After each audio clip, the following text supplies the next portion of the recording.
จะเอาอะไรมากมายเกิดตายชี้นำวนหาแต่กรรมย้ำกับอุปาทานเกิดมาเป็นชีวาปัญหานั้นเรื่องของจิตบางครั้งยึดติดหลงผิดร้อนรุมเผาพลานหลงรสอารมณ์ตรอมตรมสนุกสนานหลงอุปาทานว่าสุขว่าทุกข์งงงวยชีวิตควรอยู่แบบผู้รักธรรมชาติสดใสสะอาดสันโดษใช่เน้นจนรวยการดำรงชีพปัจจัยแค่ไหนอวยอย่าหลงสำรวยตัวช่วยเอาทุกนำพาปฏิกูลบำรุงแต่งปรุงเพื่อขันนี้อยู่อย่าคิดหดหู่จงอยู่แบบมีปัญญาเลือกคิดเลือกทำอย่านำมาเป็นปัญหาทุกในอุราล้วนมาจากอุปาทาน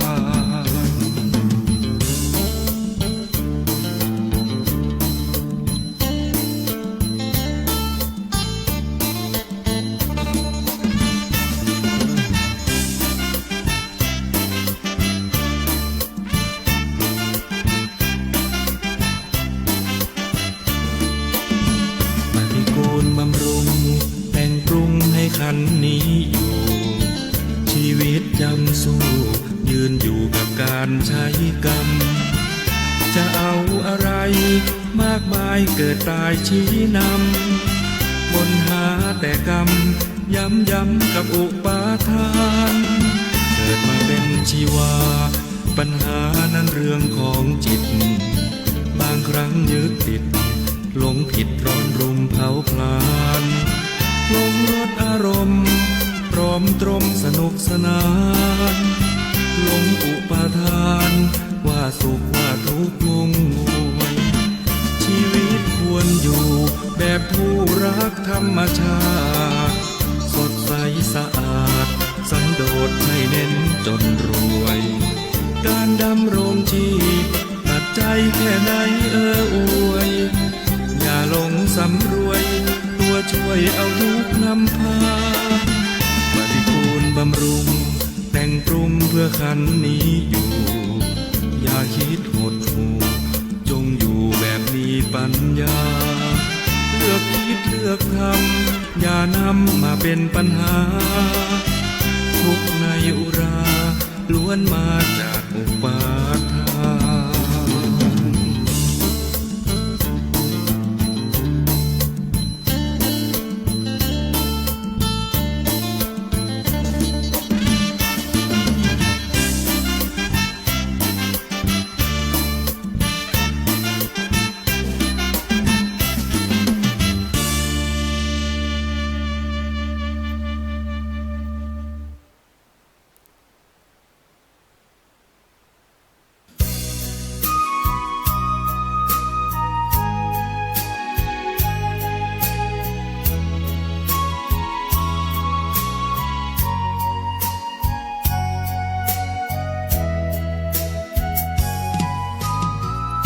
วัดเป็นบุญเขตวิเศษสถา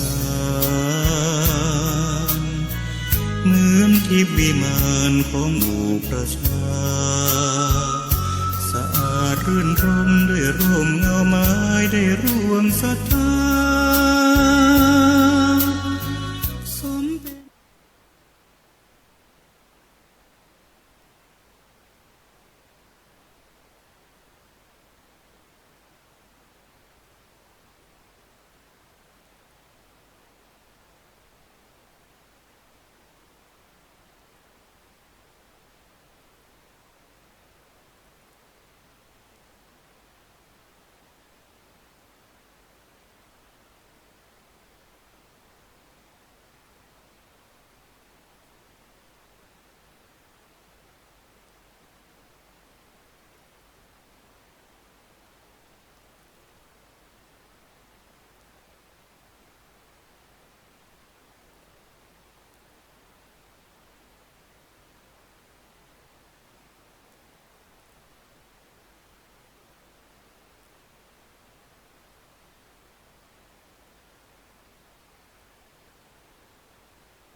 กนี้จะเป็นสตรีก็ตามบุรุษก็ตามเป็นผู้มักทำชีวิตสัตว์ให้ตกล่วงเป็นคนเหี้ยมโหดมีมือเปื้อนเลือดหมกมุ่นในการประหัตประหารไม่เอ็นดูในเหล่าสัตว์มีชีวิตเขาตายไปจะเข้าถึงอบายทุกขติวินิบาตนรกเพราะกรรมนั้นอันเขาให้พรั่งพร้อมสมาทานไว้อย่างนี้หากตายไปไม่เข้าถึงอบายทุกขติวินิบาตนรกถ้ามาเป็นมนุษย์เกิดหน้าที่ใดๆในภายหลังจะเป็นคนมีอายุสั้นดูก่อนมานพปฏิปทาเป็นไปเพื่อมีอายุสั้นนี้คือเป็นผู้มักทำชีวิตสัตว์ให้ตกล่วงเป็นคนเหี้ยมโหดมีมือเปื้อนเลือดหมกมุ่นในการประหัตประหารไม่เอ็นดูในเหล่าสัตว์มีชีวิตหัวข้อว่าด้วยการละขาดจากปาณาติบาตดูก่อนมานพส่วนบุคคลบางคนในโลกนี้จะเป็นสตรีก็ตามบุรุษก็ตามละปาณาติบาตแล้วเป็นผู้เว้นขาดจากปาณาติบาตวางอาทยาวางศาสตราได้มีความละอายถึงความเอ็นดูอนุเคราะห์ด้วยความเกื้อกูลในสรรพสัตว์และพูดอยู่เขาตายไปจะเข้าถึงสุคติโลกสวรรค์เพราะกรรมนั้นอันเขาให้พรั่งพร้อมสมาทานไว้อย่างนี้หากตายไปไม่เข้าถึงสุคติโลกสวรรค์ถ้ามาเป็นมนุษย์เกิดหน้าที่ใดๆในภายหลังจะเป็นคนมีอายุยืนดูก่อนมานพปฏิปทาเป็นไปเพื่อให้มีอายุยืนคือละปาณาติบาตแล้วเป็นผู้เว้นขาดจากปาณาติบาตวางอาทยาวางศาสตราได้มีความละอายถึงความเอ็นดูอนุเคราะห์ด้วยความเกื้อกูลในสรรพสัตว์และพูดอยู่ดูก่อนมานพบุคคลบางคนในโลกนี้จะเป็นสตรีก็ตามบุรุษก็ตามเป็นผู้มีปกติเบียดเบียนสัตว์ด้วยฝ่ามือหรือก้อนดินหรือท่อนไม้หรือศาสตราเขาตายไปจะเข้าถึงอบายทุกขติวินิบาตนรกเพราะกรรมนั้น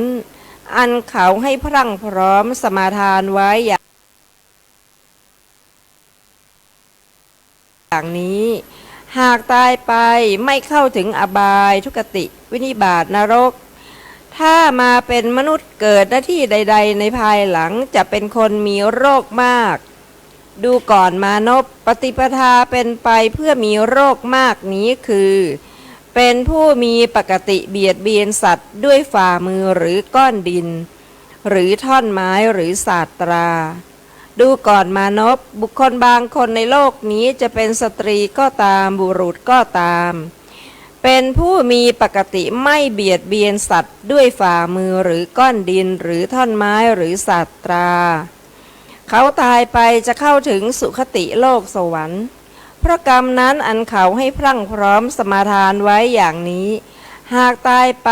ไม่เข้าถึงสุคติโลกสวรรค์ถ้ามาเป็นมนุษย์เกิดหน้าที่ใดๆในภายหลังจะเป็นคนมีโรคน้อยดูก่อนมานพปฏิปทาเป็นไปเพื่อมีโรคน้อยนี้คือเป็นผู้มีปกติไม่เบียดเบียนสัตว์ด้วยฝ่ามือหรือก้อนดินหรือท่อนไม้หรือศาสตรา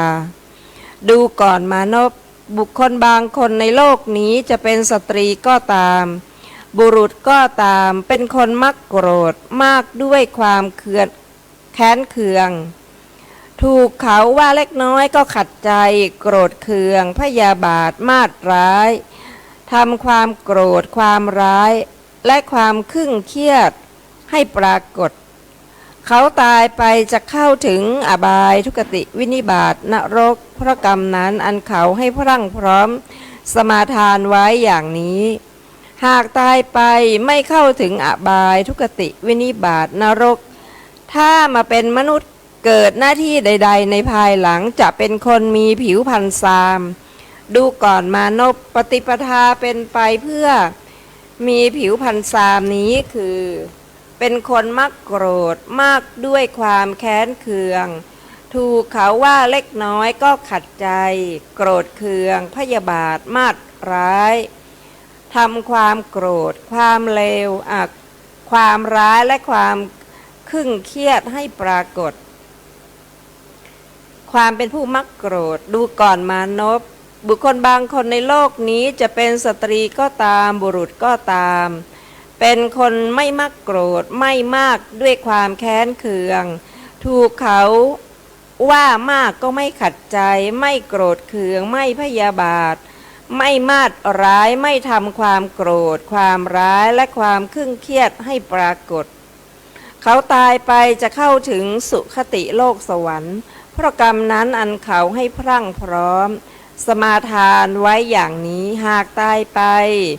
ไม่เข้าถึงสุคติโลกสวรรค์ถ้ามาเป็นมนุษย์เกิดหน้าที่ใดๆในภายหลังจะเป็นคนหน้าเลื่อมใสดูก่อนมานพปฏิปทาเพื่อเป็นไปปฏิปทาเป็นไปเพื่อเป็นผู้หน้าเลื่อมใสนี้คือเป็นคนไม่มักโกรธไม่มากด้วยความแค้นเคืองถูกเขาว่ามากก็ไม่ขัดใจไม่โกรธเคืองไม่พยาบาทไม่มาดร้ายไม่ทำความโกรธความร้ายความขึ่งเครียดให้ปรากฏดูก่อนมานพบุคคลบางคนในโลกนี้จะเป็นสตรีก็ตามบุรุษก็ตามมีใจริษยาย่อมริษยามุ่งร้ายผูกใจอิจฉาในลาภสักการะความเคารพนับถือการไหว้และการบูชาของคนอื่นเขาตายไปจะเข้าถึงอบายทุกติวินิบาตนรกเพราะกรรมนั้นอันเขาให้พรั่งพร้อมสมาทานไว้อย่างนี้หากตายไปไม่เข้าถึงอบายทุกติวินิบาตนรกถ้ามาเป็นมนุษย์เกิดหน้าที่ใดๆในภายหลังจะเป็นคนมีศักดาน้อยดูก่อนมานพปฏิปทาเป็นไปเพื่อมีศักดาน้อยนี้คือมีใจริษยาย่อมยึดริษยามุ่งร้ายผูกใจอิจฉาในลาภสักการะความเคารพความนับถือการไหว้และการบูชาของคนอื่นดูก่อนมานพบุคคลบางคนในโลกนี้จะเป็นสตรีก็ตามบุรุษก็ตามเป็นผู้มีใจไม่ริษยาย่อมไม่ริษยาไม่มุ่งร้ายไม่ผูกใจอิจฉาในลาภสักการะความเคารพความนับถือการไหว้และการบูชาของคนอื่นเขาตายไปจะเข้าถึงสุคติโลกสวรรค์เพราะกรรมนั้นอันเขาให้พรั่งพร้อมสมาทานไว้อย่างนี้หากตายไปไม่เข้าถึงสุคติโลกสวรรค์ถ้ามาเกิดเป็นมนุษย์เกิดหน้าที่ใดๆในภายหลังจะเป็นคนมีศักดามากดูก่อนมานพปฏิปทาเป็นไปเพื่อศักดามากนี้คือมีใจไม่ริษยาย่อมไม่ริษยาไม่มุ่งร้ายไม่ผูกใจอิจฉาในลาภสักการะความเคารพความนับถือการไหว้และการบูชาของคนอื่นดูก่อนมานพบุคคลบางคนในโลกนี้จะเป็นสตรีก็ตามบุรุษก็ตามย่อมไม่เห็นผู้ให้ข้าวน้ำผ้ายานดอกไม้ของหอมเครื่องลูบไล้ที่นอนที่อาศัยเครื่องตามประทีปแก่สมณะหรือพราหมณ์เขาตายไปจะเข้าถึงอบายทุกติวินิบาตนรกเพราะกรรมนั้นอันเขาให้พรั่งพร้อมสมาทานไว้อย่างนี้หากตายไปไม่เข้าถึงอบายทุกติวินิบาตนรกถ้ามาเป็นมนุษย์เกิดหน้าที่ใดๆในภายหลังจะเป็นคนมีโภคะน้อยดูก่อนมานพปฏิปทาเป็นไปเพื่อมีโภคะน้อยนี้คือไม่ให้ข้าวน้ำผ้ายาดอกไม้ของหอมเครื่องลูบไล้ที่นอนที่อยู่อาศัยเครื่องตามประทีปแก่สมณะหรือพราหมณ์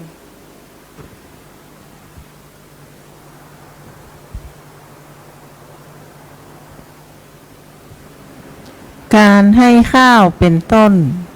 ดูก่อนมานพบุคคลบางคนในโลกนี้จะเป็นสตรีก็ตามบุรุษก็ตามย่อมเป็นผู้ให้ข้าวน้ำผ้ายานดอกไม้ของหอม เครื่องรูปไล้ที่นอนที่อยู่อาศัย เครื่องตามประทีปแก่สมณะหรือพราหมณ์เขาตายไปจะเข้าถึงสุคติโลกสวรรค์เพราะกรรมนั้นอันเขาให้พรั่งพร้อมสมาทานไว้อย่างนี้ หากตายไปไม่เข้าถึงสุคติโลกสวรรค์ถ้ามาเป็นมนุษย์เกิดหน้าที่ใดๆในภายหลังจะเป็นผู้มีโภคะมากดูก่อนมานพปฏิปทาเป็นไปเพื่อมีโภคะคือให้ข้าวน้ำยานดอกไม้ของหอมเครื่องรูปไล้ที่นอนที่อยู่อาศัยเครื่องตามประทีปแก่สมณะหรือพราหมณ์ดูก่อนมานพบุคคลบางคนในโลกนี้จะเป็นสตรีก็ตามบุรุษก็ตามเป็นคนกระด้างเย่อหยิ่งย่อมไม่กราบไหว้คนที่ควรกราบไหว้ไม่ลุกรับคนที่ควรลุกรับไม่ให้อาสนะแก่คนที่สมควรแก่อาสนะไม่ให้ทางแก่คนที่สมควรแก่ทางไม่สักการะคนที่ควรสักการะไม่เคารพคนที่ควรเคารพไม่นับถือคนที่ควรนับถือไม่บูชาคนที่ควรบูชาเขาตายไปจะเข้าถึงอบายทุกขติวินิบาตนรกเพราะกรรมนั้นอันเขาให้พรั่งพร้อมสมาทานไว้อย่างนี้หากตายไปไม่เข้าถึงอบายทุกขติวินิบาตนรกถ้ามาเป็นมนุษย์เกิดหน้าที่ใดๆในภายหลังจะเป็นคนเกิดในสกุลต่ำดูก่อนมานพปฏิปทาเป็นไปเพื่อเกิดในสกุลต่ำนี้คือเป็นคนกระด้างเย่อหยิ่งย่อมไม่กราบไหว้คนที่ควรกราบไหว้ไม่ลุกรับคนที่ควรลุกรับไม่ให้อาสนะแก่คนที่สมควรแก่อาสนะไม่ให้ทางแก่คนที่สมควรแก่ทางไม่สักการะที่คนที่ควรสักการะไม่เคารพคนที่ควรเคารพไม่นับถือคนที่ควรนับถือไม่บูชาคนที่ควรบูชาดูก่อนมานพบุคคลบางคนในโลกนี้จะเป็นสตรีก็ตามบุรุษก็ตามเป็นคนไม่กระด้างไม่เย่อหยิ่งย่อมกราบไหว้คนที่ควรกราบไหว้ลุกรับคนที่ควรลุกรับให้อาสนะแก่คนที่สมควรแก่อาสนะให้ทางแก่คนที่สมควรแก่ทางสักการะคนที่ควรสักการะเคารพคนที่ควรเคารพนับถือคนที่ควรนับถือบูชาคนที่ควรบูชาเขาตายไปจะถึงสุคติโลกสวรรค์เพราะกรรมนั้นอันเขาให้พรั่งพร้อมสมาทานไว้อย่างนี้หากตายไปไม่เข้าถึงสุคติโลกสวรรค์ถ้าเกิดเป็นมนุษย์เกิดหน้าที่ใดๆในภายหลังจะเป็นคนเกิดในสกุลสูงดูก่อนมานพปฏิปทาเป็นไปเพื่อความเป็นผู้มีสกุลสูงนี้คือเป็นคนไม่กระด้างไม่เย่อหยิ่งย่อมกราบไหว้คนที่ควรกราบไหว้ลุกรับคนที่ควรลุกรับให้อาสนะแก่คนที่สมควรแก่อาสนะให้ทางแก่คนที่สมควรแก่ทางสักการะคนที่ควรสักการะเคารพคนที่ควรเคารพนับถือคนที่ควรนับถือบูชาที่ควรบูชาความไม่สอบถามดูก่อนมานพบุคคลบางคนในโลกนี้จะเป็นสตรีก็ตามบุรุษก็ตามย่อมไม่เป็นผู้เข้าไปหาสมณะหรือพราหมณ์แล้วสอบถามว่าอะไรเป็นกุศลอะไรเป็นอกุศลอะไรมีโทษอะไรไม่มีโทษอะไรควรเสพอะไรไม่ควรเสพอะไรเมื่อทำย่อมเป็นไปเพื่อไม่เกื้อกูลเพื่อสุขเพื่อทุกข์สิ้นกาลนานหรือว่าอะไรทำเมื่อทำย่อมเป็นไปเพื่อประโยชน์เกื้อกูลเพื่อความสุขสิ้นกาลนานเขาตายไปจะเข้าถึงอบายทุกขติวินิบาตนรกเพราะกรรมนั้นอันเขาให้พรั่งพร้อมสมทานไว้อย่างนี้หากตายไปไม่เข้าถึงอบายทุกขติวินิบาตนรกถ้ามาเกิดเป็นมนุษย์ เกิดณที่ใดๆในภายหลังจะเป็นคนมีปัญญาสามดูก่อนมานพปฏิปทาเป็นไปเพื่อมีปัญญาสามนี้คือไม่เป็นผู้เข้าไปหาสมณะหรือพราหมณ์แล้วสอบถามว่าอะไรเป็นกุศลอะไรเป็นอกุศลอะไรมีโทษอะไรไม่มีโทษอะไรควรเสพอะไรไม่ควรเสพอะไรเมื่อทำย่อมเป็นไปเพื่อไม่เกื้อกูลเมื่อทุกข์สิ้นกาลนานหรือว่าอะไรทำเมื่อทำย่อมเป็นไปเพื่อประโยชน์เกื้อกูลเพื่อความสิ้นกาลนานดูก่อนมานพบุคคลบางคนในโลกนี้จะเป็นสตรีก็ตามบุรุษก็ตามย่อมเป็นผู้เข้าไปหาสมณะหรือพราหมณ์แล้วสอบถามว่าอะไรเป็นกุศลอะไรเป็นอกุศลอะไรมีโทษอะไรไม่มีโทษอะไรควรเสพอะไรไม่ควรเสพอะไรเมื่อทำย่อมเป็นไปเพื่อไม่เกื้อกูลเพื่อทุกข์สิ้นกาลนานหรือว่าอะไรเมื่อทำย่อมเป็นไปเพื่อประโยชน์เกื้อกูลเพื่อความสุขสิ้นกาลนานเขาตายไปถึงสุคติโลกสวรรค์เพราะกรรมนั้นอันเขาให้พรั่งพร้อมสมาทานไว้อย่างนี้หากตายไปไม่เข้าถึงสุคติโลกสวรรค์ถ้าเกิดมาเป็นมนุษย์เกิดหน้าที่ใดๆในภายหลังจะเป็นคนมีปัญญามากดูก่อนมานพปฏิปทาเป็นไปเพื่อมีปัญญามากนี้คือเป็นผู้เข้าไปหาสมณะหรือพราหมณ์แล้วสอบถามว่าอะไรเป็นกุศลอะไรเป็นอกุศลอะไรมีโทษอะไรไม่มีโทษอะไรควรเสพอะไรไม่ควรเสพอะไรเมื่อทำย่อมเป็นไปเพื่อไม่เกื้อกูลเพื่อทุกข์สิ้นกาลนาน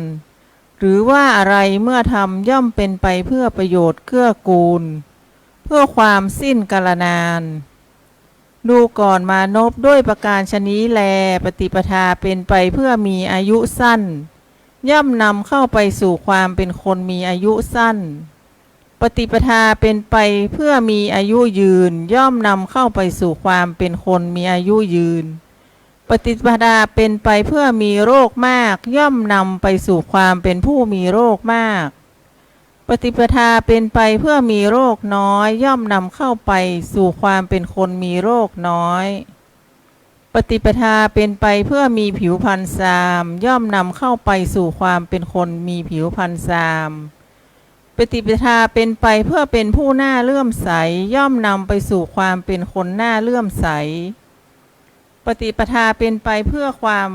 มีศักดาน้อยย่อมนำเข้าไปสู่ความเป็นคนมีศักดาน้อยปฏิปทาเป็นไปเพื่อมีศักดามากย่อมนำเข้าไปสู่ความเป็นผู้มีศักดามากปฏิปทาเป็นไปเพื่อมีโภคะน้อยย่อมนำเข้าไปสู่ความเป็นคนมีโภคะน้อยปฏิปทาเป็นไปเพื่อมีโภคะมากย่อมนำเข้าไปสู่ความเป็นคนมีโภคะมากปฏิปทาเป็นไปเพื่อเกิดในสกุลต่ำย่อมนำเข้าไปสู่ความเป็นคนเกิดในสกุลต่ำปฏิปทาเป็นไปเพื่อเกิดในสกุลสูงย่อมนำเข้าไปสู่ความเป็นคนเกิดในสกุลสูงปฏิปทาเป็นไปเพื่อมีปัญญาสามย่อมนำเข้าไปสู่ความเป็นคนมีปัญญาสามปฏิปทาเป็นไปเพื่อมีปัญญามากย่อมนำเข้าไปสู่ความเป็นคนมีปัญญามากดูก่อนมานพสัตว์ทั้งหลายมีกรรมเป็นของตนเป็นทายาทแห่งกรรมมีกรรมเป็นกำเนิดมีกรรมเป็นเผ่าพันธุ์มีกรรมเป็นที่พึ่งอาศัยกรรมย่อมจำแนกสัตว์ให้เลวและประณีตเมื่อพระผู้มีพระภาคเจ้าตรัสแล้วอย่างนี้สุภมานพโตเทยะบุตรได้กราบทูลพระผู้มีพระภาคเจ้าดังนี้ว่าแจ่มแจ้งแล้วพระเจ้าข้าแจ่มแจ้งแล้วพระเจ้าข้าพระโคดมผู้เจริญทรงประกาศธรรมโดยปริยายะมิใช่น้อยเปรียบเหมือนหงายของที่คว่ำหรือเปิดของที่ปิด หรือบอกทางแก่คนหลงทางหรือตามประทีปในที่มืด ด้วยหวังว่าผู้มีตาดีจะเห็นรูปได้ฉะนั้น ข้าพระองค์นี้ขอถึงพระโคดมผู้เจริญ พระธรรมพระภิกษุสงฆ์ว่าเป็นสรณะ ขอพระโคดมผู้เจริญ จงทรงจำข้าพระองค์ว่าเป็นอุบาสกผู้ถึงสรณะตลอดชีวิตตั้งแต่บัดนี้เป็นต้นไป จบจุรกรรมวิพังคสูตรที่ 5 ท่านผู้ฟังที่เคารพครับ ท่านคงได้รับฟังพระสูตรได้รับฟังแล้วก็คงจะคลายความสงสัยในพระสูตรส่วนนี้พระผู้มีเจ้าตรัสว่าบุคคลมีกรรมเป็นของตนเป็นทายาทของกรรมมีกรรมเป็นกำเนิดมีกรรมเป็นเผ่าพันธุ์มีกรรมเป็นที่พึ่งอาศัยกรรมย่อมจำแนกสัตว์ให้เลวประณีตต่างกันนั่นคือบางคนยากจนบางคนร่ำรวยบางคนผิวพรรณดีบางคนผิวพรรณซามบางท่านมีศักดาน้อยบางท่านมีศักดามากบางท่านเป็นคนมีปัญญาดีบางท่านก็มีปัญญาซามแต่ถ้าเราไม่เข้าใจแล้ว ก็จะไปโทษบิดามารดาพี่น้องสาโลหิตนะซึ่งเป็นสิ่งที่ไม่ถูกต้องเพราะทุกคนมีกรรมเป็นของตนครับท่านผู้ฟังที่เคารพจะเข้าใจชัดเจนยิ่งขึ้นหลังจากที่ได้ศึกษาอัตถกถานะฮะแล้วก็จะขอเรียนเชิญอาจารย์การดาและอาจารย์สุรภาได้อ่านอัตถกถาให้จบหลังจากนั้นผมและอาจารย์ประเสริฐก็ได้วิเคราะห์ร่วมกัน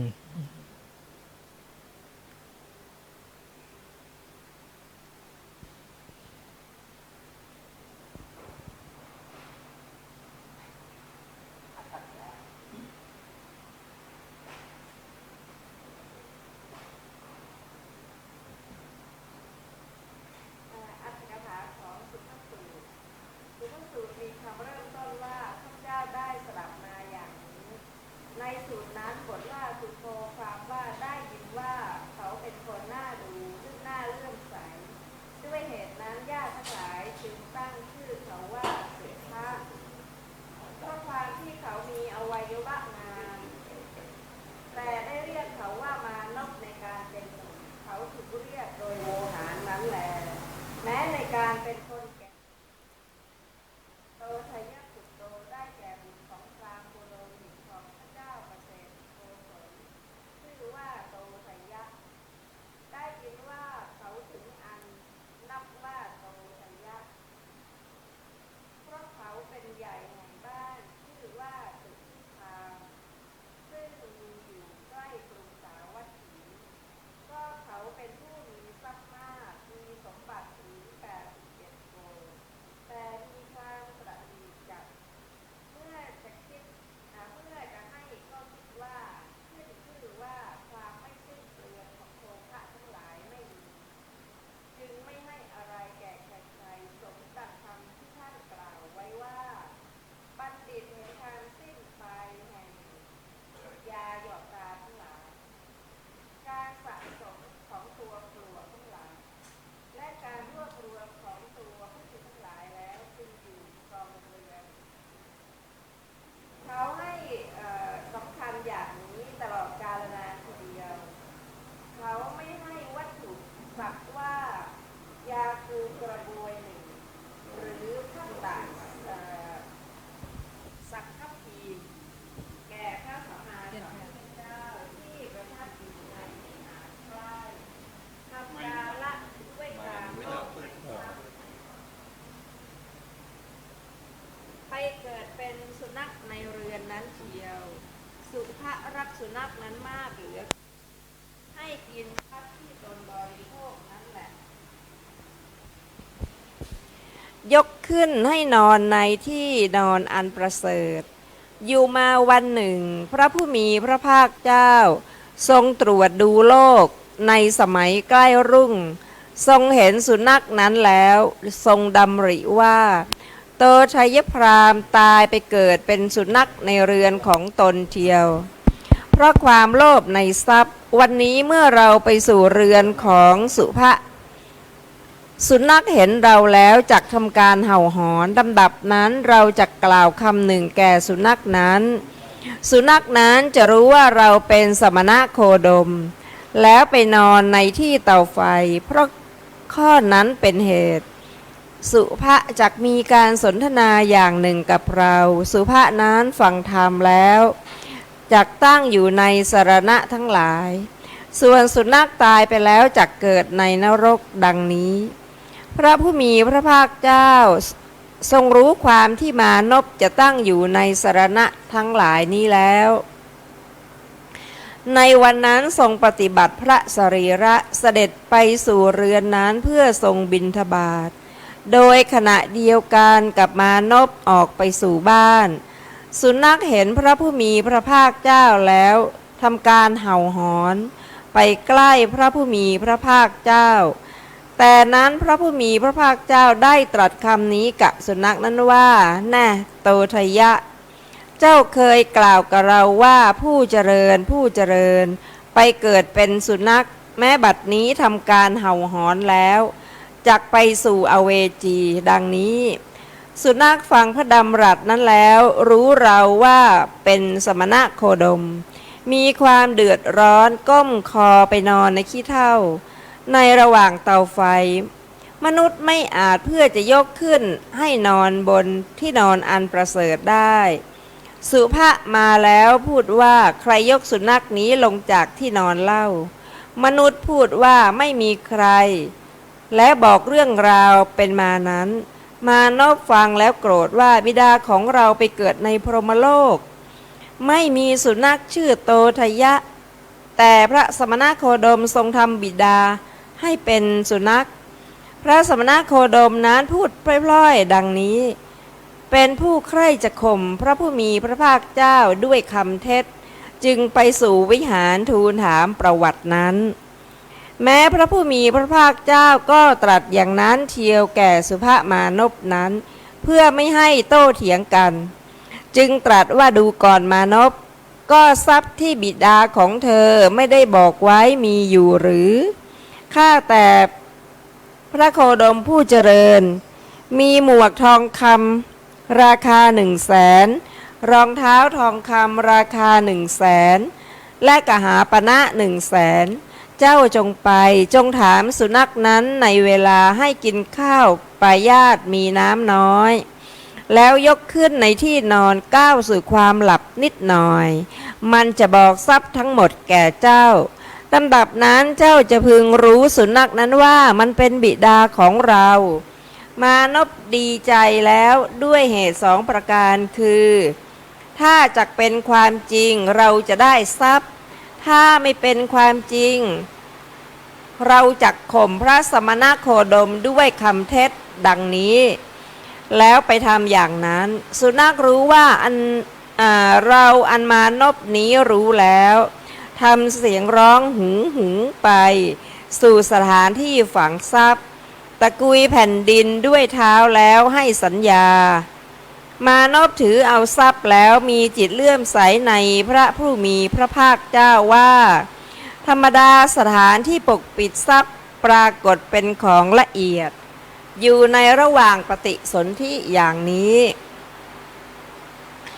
นั่นเป็นสัพพัญญูของพระสมณโคดมแน่แท้จึงรวบรวมปัญหา14 ปัญหาในว่ามานพนั้นเป็นนักปาฐกในวิชาทางร่างกายด้วยเหตุนั้นมานพนั้นจึงมีความคิดว่าเราถือธรรมบรรณาการนี้แล้วจักทูลถามปัญหากับพระสมณโคดมโดยการไปครั้งที่2จึงไปเฝ้าพระผู้มีพระภาคเจ้าถึงที่ประทับแต่พระผู้มีพระภาคเจ้าทรงแก้ปัญหาทั้งหลายที่มานพนั้นทูลถามแก่เขาเพียงครั้งเดียวเท่านั้นจึงตรัสว่ากรรมมัสกาเป็นต้น ในบทนั้นกรรมเป็นของสัตว์เหล่านั้นคือเป็นพันธะของตน เพราะฉะนั้นสัตว์เหล่านั้นชื่อว่ามีกรรมเป็นของตน สัตว์ทั้งหลายมีเป็นทายาทแห่งกรรมเพราะฉะนั้นสัตว์เหล่านั้นชื่อว่าเป็นทายาทแห่งกรรมอธิบายว่ากรรมเป็นทายาทคือเป็นพันธะของสัตว์เหล่านั้นกรรมเป็นกำเนิดคือเป็นเหตุของสัตว์เหล่านั้นเพราะฉะนั้นสัตว์เหล่านั้นชื่อว่ามีกรรมเป็นกำเนิดกรรมเป็นเผ่าพันธุ์ของสัตว์เหล่านั้นเพราะฉะนั้นสัตว์เหล่านั้นชื่อว่ามีกรรมเป็นเผ่าพันธุ์อธิบายว่ามีกรรมเป็นญาติกรรมเป็นที่พึ่งอาศัยคือเป็นที่ตั้งของสัตว์เหล่านั้นเพราะฉะนั้นสัตว์เหล่านั้นชื่อว่ามีกรรมเป็นที่พึ่งอาศัยบทว่ายะที่ทางหินปณีตตายะความว่ากรรมนี้ใดจำแนกโดยให้เลวและประณีตอย่างนี้ว่าท่านเลวท่านประณีตท่านมีอายุน้อยท่านมีอายุยืนท่านมีปัญญาสามท่านมีปัญญาดังนี้ใครอื่นไม่ทำกรรมนั้นเทียวย่อมจำแนกสัตว์ทั้งหลายอย่างนี้มานพไม่รู้เนื้อความแห่งอุเทศที่ทรงแสดงเป็นเหมือนพันปากของมานพนั้นด้วยแผ่นผ้าเนื้อหนาและวางของหวานไว้ข้างหน้าได้ยินว่ามานพนั้นอาศัยมานะถือตัวว่าเป็นบัณฑิตย่อมพิจารณาเห็นตนลำดับนั้นพระผู้มีพระภาคเจ้าเมื่อทรงหักมานะของมานพนั้นว่ามานะนี้ว่าพระสมณโคดมตรัสอะไรเราย่อมรู้สิ่งที่ตรัสนั้นแลอย่าได้มีดังนี้จึงตรัสทำให้แทงตลอดได้โดยยากว่าเราจักแสดงทำให้แทงตลอดได้ยากตั้งแต่เบื้องต้นเทียวแต่นั้นมานพจักขอเราว่าข้าแต่พระโคดมผู้เจริญข้าพระองค์ไม่รู้ขอพระองค์จงทรงแสดงทำให้ปรากฏแก่ข้าพระองค์โดยพิสดารลำดับนั้นเราจักแสดงแก่เขาในเวลาร้องขอเมื่อเป็นเช่นนั้นก็จักเป็นประโยชน์แก่มานพนั้นดังนี้บัดนี้มานพนั้นเมื่อจะประกาศความที่ตนเป็นผู้ไม่แทงตลอดจึงทูลว่านะโขหังดังนี้เป็นต้นบทว่าสมเตนะได้แก่บริบูรณ์บทว่าสมาทินเนนะได้แก่ถือเอาแล้วคือรูปคลำแล้วบทว่าอัปปายุกะสังวัตตะนิกาเอสามานวะปฏิปทายะทิทังปานาติปาตีความว่ากรรมในการยังชีวิตสัตว์ให้ตกล่วงนี้ใดนั้นปฏิปทาเป็นไปเพื่อมีอายุสั้น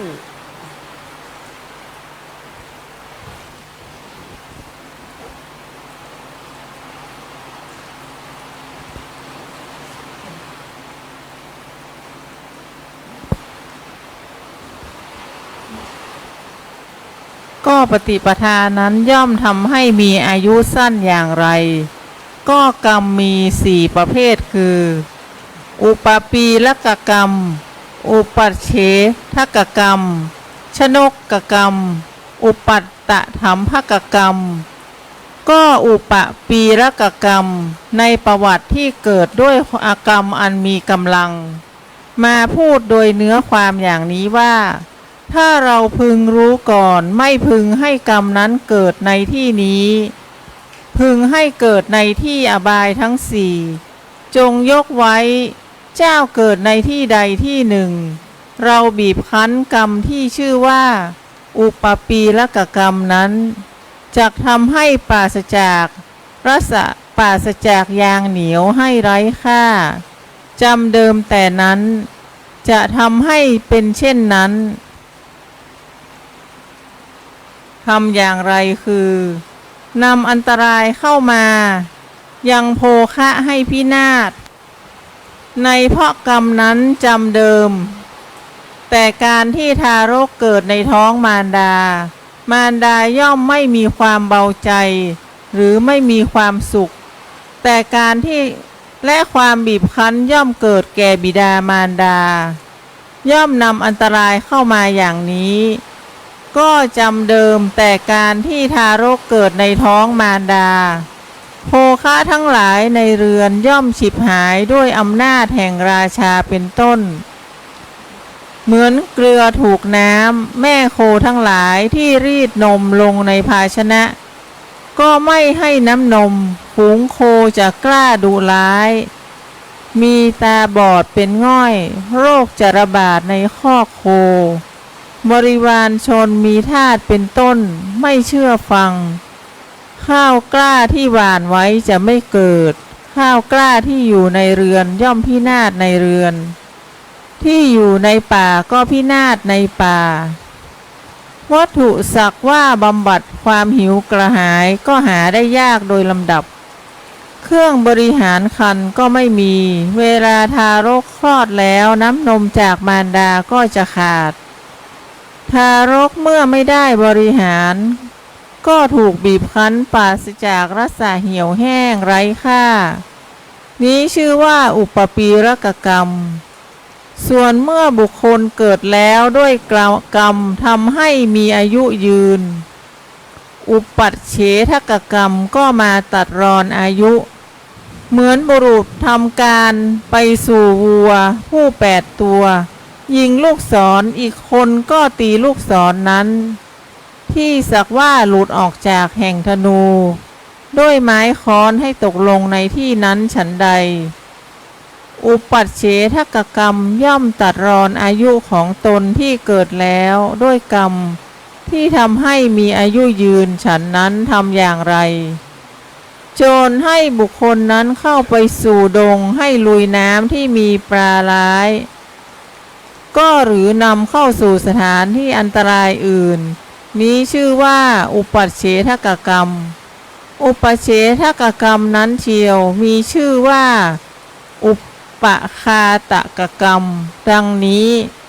ส่วนกรรมที่ทำให้เกิดปฏิสนธิชื่อว่าชนกกรรม กรรมที่อุ้มชูด้วยการทำให้ถึงพร้อมด้วยโภคะเป็นต้น แก่บุคคลผู้เกิดในตระกูลทั้งหลายมีตระกูลโภคะน้อยเป็นต้น ชื่อว่าอุปัตตถัมภกกรรม ในกรรม4 ประการนี้กรรม2 ประเภทข้างต้นเป็นอกุศลอย่างเดียว ในกรรมเหล่านั้นปาณาติบาตกรรมย่อมเป็นไปเพื่อมีอายุสั้น ด้วยความเป็นอุปัชเฉทกกรรมหรือกุศลกรรมที่บุคคลมีปกติ ยังชีวิตสัตว์ให้ตกล่วง ย่อมไม่โอฬารย่อมไม่อาจเพื่อปฏิสนธิที่มีอายุยืนเกิดขึ้น ปาณาติบาตย่อมเกิดขึ้น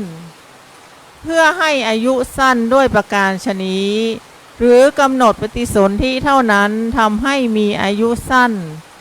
หรือย่อมเกิดในนรกด้วยนิตตฐานะเจตนา เป็นเหตุให้อายุสั้นโดยในยะดังกล่าวแล้ว ด้วยบุพเจตนาและอัปปรเจตนา ในบทว่าทีฆะยุกสังวัตตนิกาเอสามานวะปฏิปทากรรมทั้งที่งดเว้นจากปาณาติบาตนี้ ในประวัติซึ่งเกิดด้วยกรรมนิดหน่อย มากล่าวอย่างนี้โดยเนื้อความว่าถ้าเรารู้ก่อนไม่พึงให้เจ้าเกิดในที่นี้ จะพึงให้เจ้าเกิดในเทวโลกเท่านั้น ช่างเถิดเจ้าจะเกิดในที่ใดก็ตาม เราจะทำการอุ้มชูทำอย่างไรคือยังอันตรายให้พินาศยังโภคะทั้งหลายให้เกิดขึ้น ในเพราะอุปัตตถัมภกกรรมนั้นบิดามารดาย่อมมีความสุขอย่างเดียว ย่อมเบาใจอย่างเดียวจำเดิมแต่การที่ทารกเกิดในท้องมารดา อันตรายจากมนุษย์และอมนุษย์ โดยปกติแม้เหล่าใดอันตรายเหล่านั้นทั้งหมดย่อมไปปราศจากย่อมยังอันตรายให้พินาศอย่างนี้ ประมาณแห่งโภคะทั้งหลายในเรือน ย่อมไม่มีจำเดิมแต่การที่ทารกเกิดในท้องมารดาคุ้มทรัพย์ทั้งหลายย่อมมารวมอยู่ในเรือน ทั้งข้างหน้าข้างหลังบิดามารดาย่อมไปสู่ความพร้อมหน้ากับทรัพย์ที่บุคคลเหล่านั้นนำมาวางไว้ แม่โคนมทั้งหลายย่อมมีน้ำนมมากฝูงโคย่อมเป็นสุขข้าวกล้าทั้งหลายที่หวานย่อมสมบูรณ์บุคคลทั้งหลายที่ไม่มีใครเตือนย่อมนำทรัพย์ที่ประกอบด้วยความเจริญหรือทรัพย์ที่เขาทำให้ชั่วคราวมาให้เองแลบริวารชนทั้งหลายมีทาสเป็นต้นก็จะเป็นผู้ว่าง่ายงานทั้งหลายก็ไม่เสื่อมเสียทารกย่อมได้บริหารจำเดิมแต่อยู่ในครรภ์แพทย์เกี่ยวกับทารกทั้งหลายก็จะมาชุมนุมทารกที่เกิดในตระกูลขหบดีจะได้ตำแหน่งเศรษฐีที่เกิดในตระกูลทั้งหลายมีตระกูลอมาตย์เป็นต้นก็จะได้ตำแหน่งทั้งหลายมีตำแหน่งเสนาบดีเป็นต้นย่อมให้โภคะทั้งหลายเกิดขึ้นด้วยประการฉนี้เขาไม่มีอันตรายมีโภคะย่อมมีชีวิตนานกรรมคือการไม่ฆ่าสัตว์ย่อมเป็นไปเพื่ออายุยืนอย่างนี้หรือกุศลแม้อันบุคคลผู้ไม่ฆ่าสัตว์ทำไว้ย่อมโอฬารย่อมอาจเพื่อยังปฏิสนธิที่ให้มีอายุเกิดยืนเกิดขึ้นย่อมเป็นไปเพื่อมีอายุยืนอย่างนี้หรือกำหนดปฏิสนธิเท่านั้นทำให้มีอายุยืนหรือย่อมเกิดในเทวโลกโดยสันนิฐานเจตนาย่อมให้มีอายุยืนโดยนัยยะกล่าวแล้วด้วยบุพเจตนาพึงทราบเนื้อความในการแก้ปัญหาทั้งปวงโดยในนี้ก็กรรมทั้งหลายแม้มีการเบียดเบียนเป็นต้นมาในประวัติการแล้วเป็นเหมือนกล่าวอย่างนี้โดยเนื้อความย่อมทำกิจทั้งหลายมีความอาพาธมากเป็นต้นด้วยเหตุทั้งหลายมีการยังโรคให้เกิดขึ้นเป็นต้นแก่บุคคลผู้ถึงความปราศจากโภคะโดยการบีบคั้นไม่ได้การปฏิบัติหรือด้วยกาความที่กุศลอันบุคคลผู้เบียดเบียนเป็นต้นทำแล้วเป็นธรรมชาติไม่โอฬารหรือด้วยการกำหนดปฏิสนธิตั้งแต่เบื้องต้นเทียวหรือด้วยอำนาจแห่งบุพเจตนาและอปรเจตนาโดยในยักษ์กล่าวแล้วนั้นเทียวกรรมทั้งหลายมีการไม่เบียดเบียนเป็นต้นย่อมทำแม้ซึ่งความเป็นผู้มีอาพาธน้อยทั้งหลายดุจการไม่ฆ่าสัตว์ฉะนั้นก็ในบทเหล่านี้บทว่าอิสามนโกได้แก่จิตประกอบด้วยความริษยาบทว่าอุปัฏฐสสติความว่าด่าด้วยอำนาจแห่งความริษยานั้นเทียวประทุษร้ายอยู่บทว่าอิสังพันธติความว่าย่อมตั้งริษยาไว้เหมือนผูกกำข้าวเหมือนผูกโดยประการไม่ให้เสื่อมเสียบทว่าอปะเปสักโกความว่ามีบริวารน้อยคือไม่ปรากฏเหมือนลูกศรที่ยิงในกลางคืนมีมือสกปรกนั่งแล้วย่อมไม่ได้ซึ่งผู้ให้น้ำบทว่าณปทาตาโหติความว่าเป็นผู้ไม่ให้ด้วยอำนาจแห่งความตณีบทว่าเตนะกรรมเมนะได้แก่กรรมคือความตณีนั้นบทว่าอภิวาเทตัพพังคือพระพุทธเจ้าพระปัจเจกพุทธเจ้าหรือพระอริยสาวกผู้สมควรแก่การอภิวาทในบททั้งหลายแม้มีผู้ควรลุกขึ้นต้อนรับเป็นต้นก็ในนี้เหมือนกันไม่ควรถืออุปปีรกกรรม และอุปัตตถัมภกกรรมในการแก้ปัญหานี้เพราะไม่อาจทำแก่ผู้มีตระกูลต่ำผู้มีตระกูลสูงในประวัติการแต่กรรมของผู้เกิดในตระกูลต่ำกำเนิดปฏิสนธิเทียวให้เกิดในตระกูลต่ำกรรมที่อำนวยให้เกิดในตระกูลสูงย่อมให้เกิดในตระกูลสูงย่อมเกิดในนรกด้วยการไม่ได้ไต่ถามในบทนี้ว่าณปริปุชิตาโหติก็ผู้ไม่ไต่ถามย่อมไม่รู้ว่านี้ควรทำนี้ไม่ควรทำเมื่อไม่รู้ย่อมไม่ทำในสิ่งที่ควรทำย่อมทำสิ่งที่ไม่ควรย่อมเกิดในนรกด้วยกรรมนั้นบุคคลนอกนี้ย่อมเกิดในสวรรค์บทว่าอิติโขมนวะเปยะทิทังหีนัปวนีตยะตะยาตายะความว่าพระศาสดาทรงยังเทศนาให้จบตามอนุสนธิบทที่เหลือทั้งที่ทั้งปวงง่ายทั้งนั้นแลจบอรรถกถาสุภสูตรที่ 8ท่านผู้ฟังที่เคารพก็ได้รับฟังอรรถกถาของพระสูตรชื่อว่าจุลกัมมวิภังคสูตรโดยเฉพาะอรรถกถานั้นได้แสดงไว้ถึงกรรมมาอย่างละเอียดครับท่านผู้ฟังจะเข้าใจชัดเจนยิ่งขึ้นก็ขออาจารย์ประเสริฐได้นำพระสูตรนี้มาศึกษาร่วมกับท่านผู้ฟังเช่นนะครับ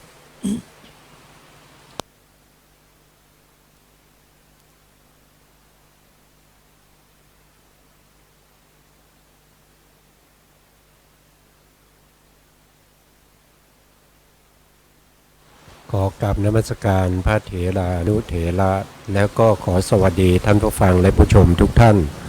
ที่ติดตามในรายการศึกษาพระไตรปิฎกนะครับวันนี้เราก็พูดถึงในเรื่องของกรรมเหมือนครั้งที่แล้วนะครับแต่วันนี้เรานำเอาพระสูตรนะครับพระสูตรที่ชื่อว่าจุ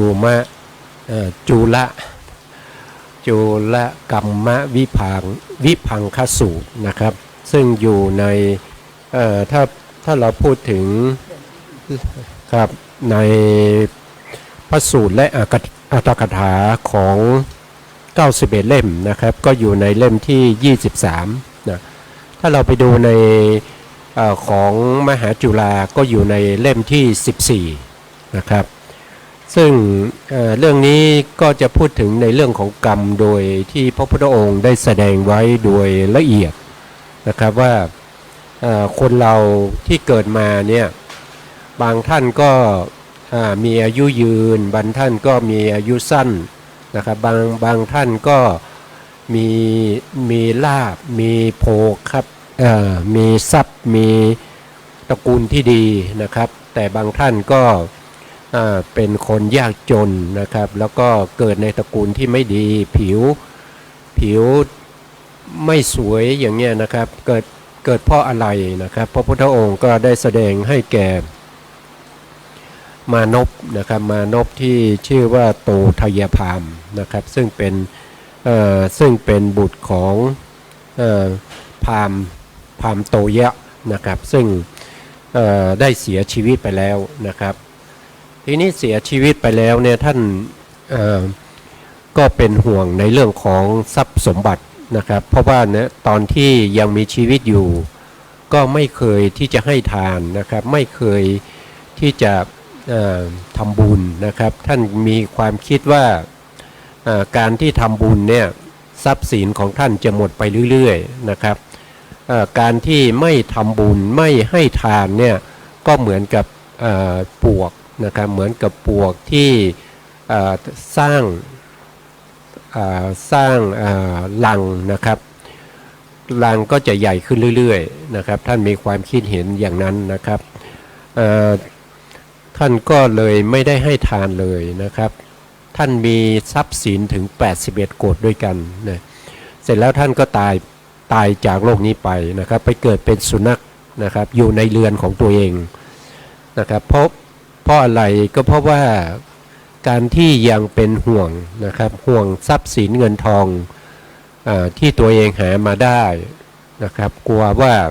ทรัพย์สินเงินทองนั้นจะล่อยหลอนะครับทรัพย์สินเงินทองนั้นจะเสียหายนะครับก็มาเกิดเป็นเดรัจฉานอยู่ในบ้านนั้นนะทีนี้เวลาที่เกิดมาเป็นสุนัขเนี่ยนะแล้วลูกชายนะครับลูกชายของโตเทยะนะครับก็มีความรู้สึกว่า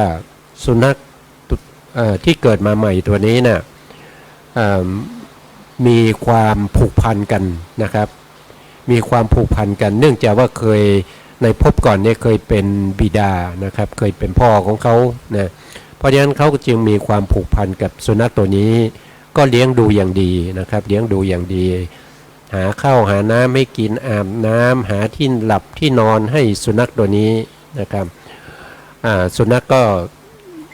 ใหญ่ขึ้นเรื่อยๆนะทีนี้พระพุทธองค์ก็ตรวจคายพยานในตอนเช้านะครับก็เห็นโตทยพามซึ่งเป็นบุตรของโตทยะเนี่ยเข้ามาในข่ายพยานนะครับแล้วก็รู้ว่าโตทยพามเนี่ยที่เป็นบุตรเนี่ยนะครับก็จะได้เป็นพระอริยบุคคลได้เป็นโสดาบันถ้าพระพุทธองค์ไปโปรดนะครับแล้วพระพุทธองค์ยังรู้ด้วยว่าจะทำยังไงนะจะทำยังไงให้เขาเนี่ยจากมิจฉาทิฏฐินะครับที่มีความเห็นผิดเนี่ยให้กลับมาเป็นสัมมาทิฏฐินะครับให้มาในทางที่ถูกนะครับไม่ต้องไปเกิดในอบายนะครับเขาเรียกว่าอบายทุกขติวินิบาตนรกนะครับไม่ต้องไปอย่างนั้นนะครับให้มาเกิดถ้าเป็นโสดาบันแล้วก็เกิดอีกไม่เกิน7 ครั้งนะครับถ้ามาเกิดในกามภูมินะทีนี้บรรท่านจะสงสัยว่ากามภูมิมันคืออะไรนะกามภูมิเนี่ยก็มีอยู่11ใช่ไหมครับถ้าไม่ไปเกิดในอบายนะครับอบายก็จะมีอยู่4เพราะฉะนั้นกามภูมิก็ถ้าไม่ไปอบายเนี่ยก็จะเหลืออยู่7ภูมิด้วยกัน7ภูมินั้นเราจะเรียกอีกชื่อหนึ่งว่าเป็นกามสุกติภูมินะเพราะว่าเป็นพระอริยบุคคลเป็นโสดาบันแล้วเนี่ยก็จะไม่ไปอบายนะครับกลับมาเกิดในกามสุกติภูมิไม่เกิน7 ชาตินะครับไม่เกิน7 ครั้งนะครับก็จะได้เป็นพระอรหันต์แล้วก็ปรินิพพานนะครับปรินิพพานนะครับไม่ต้องมาทนทุกข์ทรมานเวียนว่ายตายเกิดอยู่ในวัฏสงสารนี้อีกต่อไปนะเพราะฉะนั้นด้วยพระมหากรุณาธิคุณของพระสัมมาสัมพุทธเจ้าเนี่ยท่านก็จะพยายามที่จะตรวจสอบดูในข่ายพยานนะว่าจะทำยังไงนะครับให้โตเทยพามเนี่ยเปลี่ยนจากมิจฉาทิฏฐิมาเป็นสัมมาทิฏฐินะแล้วพระพุทธองค์ก็ทราบว่าการที่จะทำให้เขาเนี่ยมาเป็นสัมมาทิฏฐิก็มีทางเดียวเท่านั้นก็คือจะต้องไปที่บ้านเขาแล้วก็ต้องไปให้เจอกับสุนัขตัวนั้นก่อนนะครับให้เจอกับสุนัขก่อนแล้วก็พระพุทธองค์ยังรู้ว่าจะต้องตัดยังไงกับสุนัขนั้นนะครับนะแล้วตอนหลังนะลูกชายเขาเนี่ยก็จะมาเฝ้าพระพุทธองค์เองนะครับเมื่อทราบอย่างนี้แล้วก็ทราบเวลาด้วยนะครับเวลาไหนควรจะไปโปรดนะครับไม่ใช่ทราบแล้วก็ไปนะครับก็ต้องดูเวลาด้วยนะครับพระพุทธองค์ก็ตรวจสอบทุกอย่างไม่ว่าจะเป็นวิธีการที่จะพูดนะครับวิธีจะไปกี่โมงนะครับแล้วก็จะทำยังไงนะครับแล้วก็จะเจอสุนัขตอนไหนนะพวกนี้ก็จะปรากฏอยู่ในข่ายพยานของพระพุทธองค์เรียบร้อยแล้วนะพระพุทธองค์ก็เสด็จไปนะครับไปถึงหน้าบ้านของโตเทยะนะครับสุนัขก็ออกมานะครับสุนัขก็ออกมาเห่ามาหอนนะครับพระพุทธองค์ก็ตรัสว่าโตเทยะนะครับเมื่อก่อนเป็นมนุษย์ท่านก็ไม่เคยทำทานนะครับหวงทรัพย์สมบัติตอนนี้ตายแล้วไปเกิดเป็นสุนัขท่านยังหวงอยู่เหรอนะครับ พอสุนัขนั้นได้ฟังพระดำรัสของพระพุทธเจ้าแล้ว สุนัขนั้นก็เข้าใจทันทีว่าพระพุทธองค์เนี่ยรู้จักเรา ก็รู้จักว่าโตเทยะเนี่ยไปเกิดเป็นลูกสุนัขตัวนี้นะครับดังนั้นเขาจึงเกิดสุนัขตัวนั้นก็เกิดความเสียใจนะครับว่าถึงแม้เราจะเปลี่ยนภพชาติแล้วพระพุทธองค์ยังรู้จักเราอยู่นะครับดังนั้นจึงเกิดความเสียใจแล้วก็เข้าไปนอนบนขี้เถ้านะครับขี้เถ้านะแล้วก็พวกที่เป็นเขาเรียกว่าทาสีนะครับทาสีก็คือคนรับใช้นั่นเองนะครับที่อยู่ในบ้านนั้นก็พยายามที่จะทำให้สุนัขนั้นนะครับเอาสุนัขไปอาบน้ำนะครับแล้วก็จะให้นอนบนที่นอนบนเตียงนะสุนัขก็ไม่ยอมนะสุนัขก็ไม่ยอมนะทำแล้วสุนัขก็มานอนคุกขี้เถ้าเหมือนเดิมนะครับเพราะสุนัขเนี่ยมีใจที่เศร้าหมองนะครับมีใจที่เศร้าหมองเนื่องจากว่าพระพุทธองค์ทรงรู้จักนะครับก็นอนอยู่บนขี้เถ้านะครับทีนี้มานพไทยพามเนี่ยกลับจากธุระมานะครับก็มาเห็นสุนัขนั้นนอนอยู่บนเถ้านะครับก็เลยถามพวกทาสีว่าทำไมให้สุนัขมานอนตรงนี้นะทำไมไม่เอาสุนัขไปอาบน้ำนะครับเช็ดทำขนให้แห้งแล้วก็ให้ไปนอนบนที่นอนของสุนัขพวกทาสีก็บอกว่าทำไปหลายรอบแล้วแต่สุนัขนี้ก็ยังมานอนตรงนี้อยู่นี่นะแล้วก็ถามว่าแล้วใครล่ะเป็นผู้ทำให้เขาเป็นอย่างนี้ทาสีก็ตอบว่าตอนก่อนที่เขาจะมานอนนี้เขาได้ไปที่หน้าบ้านแล้วก็ไปเห่าสมณะโคดมนะครับสมณะโคดมก็พูดว่าโตเทยะเมื่อก่อนเจ้าเป็นมนุษย์นะครับเจ้าก็ไม่เคยให้ทานนะตอนนี้ท่านเจ้าเป็นสุนัขแล้วยังหวงอยู่หรือยังมาเห่ามาหอนอยู่อีกหรือนะครับพูดอย่างนี้นะครับวันนี้มานพฟังแล้วก็คิดได้ว่าคงจะเราจะต้องไปทำอะไรกับสมณะโคดมนะครับเพราะว่าถ้าไปแล้วนะครับเราจะต้องไปว่าไปสมณะโคดมนะครับก็เลยเดินทางไปที่วัดพระเชตวันนะครับแล้วก็คุยกับพระพุทธเจ้านะพระพุทธเจ้าก็ไม่อยากจะโต้เถียงนะครับก็เลยบอกว่านะทรัพย์สินนะครับที่บิดาของท่านเนี่ยมีอยู่แต่ไม่ได้บอกมีอยู่หรือนะครับรู้หรือเปล่าว่าทรัพย์สินเนี่ยที่บิดาของท่านเนี่ยฝังไว้เนี่ยรู้หรือเปล่าว่าอยู่ตรงไหนเขาก็บอกว่าไม่รู้นะครับแต่รู้ว่ามีหมวกทองคำกับรองเท้าทองคำเนี่ยหายไปนะครับพระพุทธองค์ก็บอกว่าถ้าอย่างนั้นให้มานพโตทยพามเนี่ยเอาสุนัขนั้นไปอาบน้ำเช็ดขนให้แห้งแล้วก็ทำให้เขาหลับนะครับถ้าใกล้หลับแล้วเนี่ยก็ให้กระซิบที่หูว่าพ่อนะครับทรัพย์สมบัติที่เป็นหมวกทองคำรองเท้าทองคำนะพ่อไปฝังไว้ที่ไหนนะครับพ่อไปไว้ที่ไหนนะครับสุนัขนั้นก็เมื่อได้ฟังดังนั้นแล้วนะครับก็พามานพนะครับไปที่หลุมฝังหมวกทองคำแล้วก็รองเท้าทองคำนะครับแล้วก็ไปคุยดินให้ตรงนั้นมานพนั้นก็ไปขุดแล้วก็พบหมวกทองคำและรองเท้าทองคำเมื่อได้พบอย่างนี้ก็เกิดมีความรู้สึกว่าโอ้สมณะโคดมนี้ไม่ใช่ธรรมดานะครับถึงรู้อะไรทุกสิ่งทุกอย่างรู้แม้กระทั่งว่าพ่อตัวเองเนี่ยได้มาเกิดเป็นสุนัขตอนนี้เชื่อแล้วนะครับเชื่อแล้วว่าพ่อตัวเองเนี่ยเกิดเป็นสุนัขนะครับทีนี้ได้ทั้งหมวกทองคำและรองเท้าทองคำแล้วก็รู้ด้วยว่าพ่อตัวเองเนี่ยได้เกิดมาเป็นสุนัขนะครับก็เกิดมีความชอบแล้วก็เลื่อมใสในความสามารถของ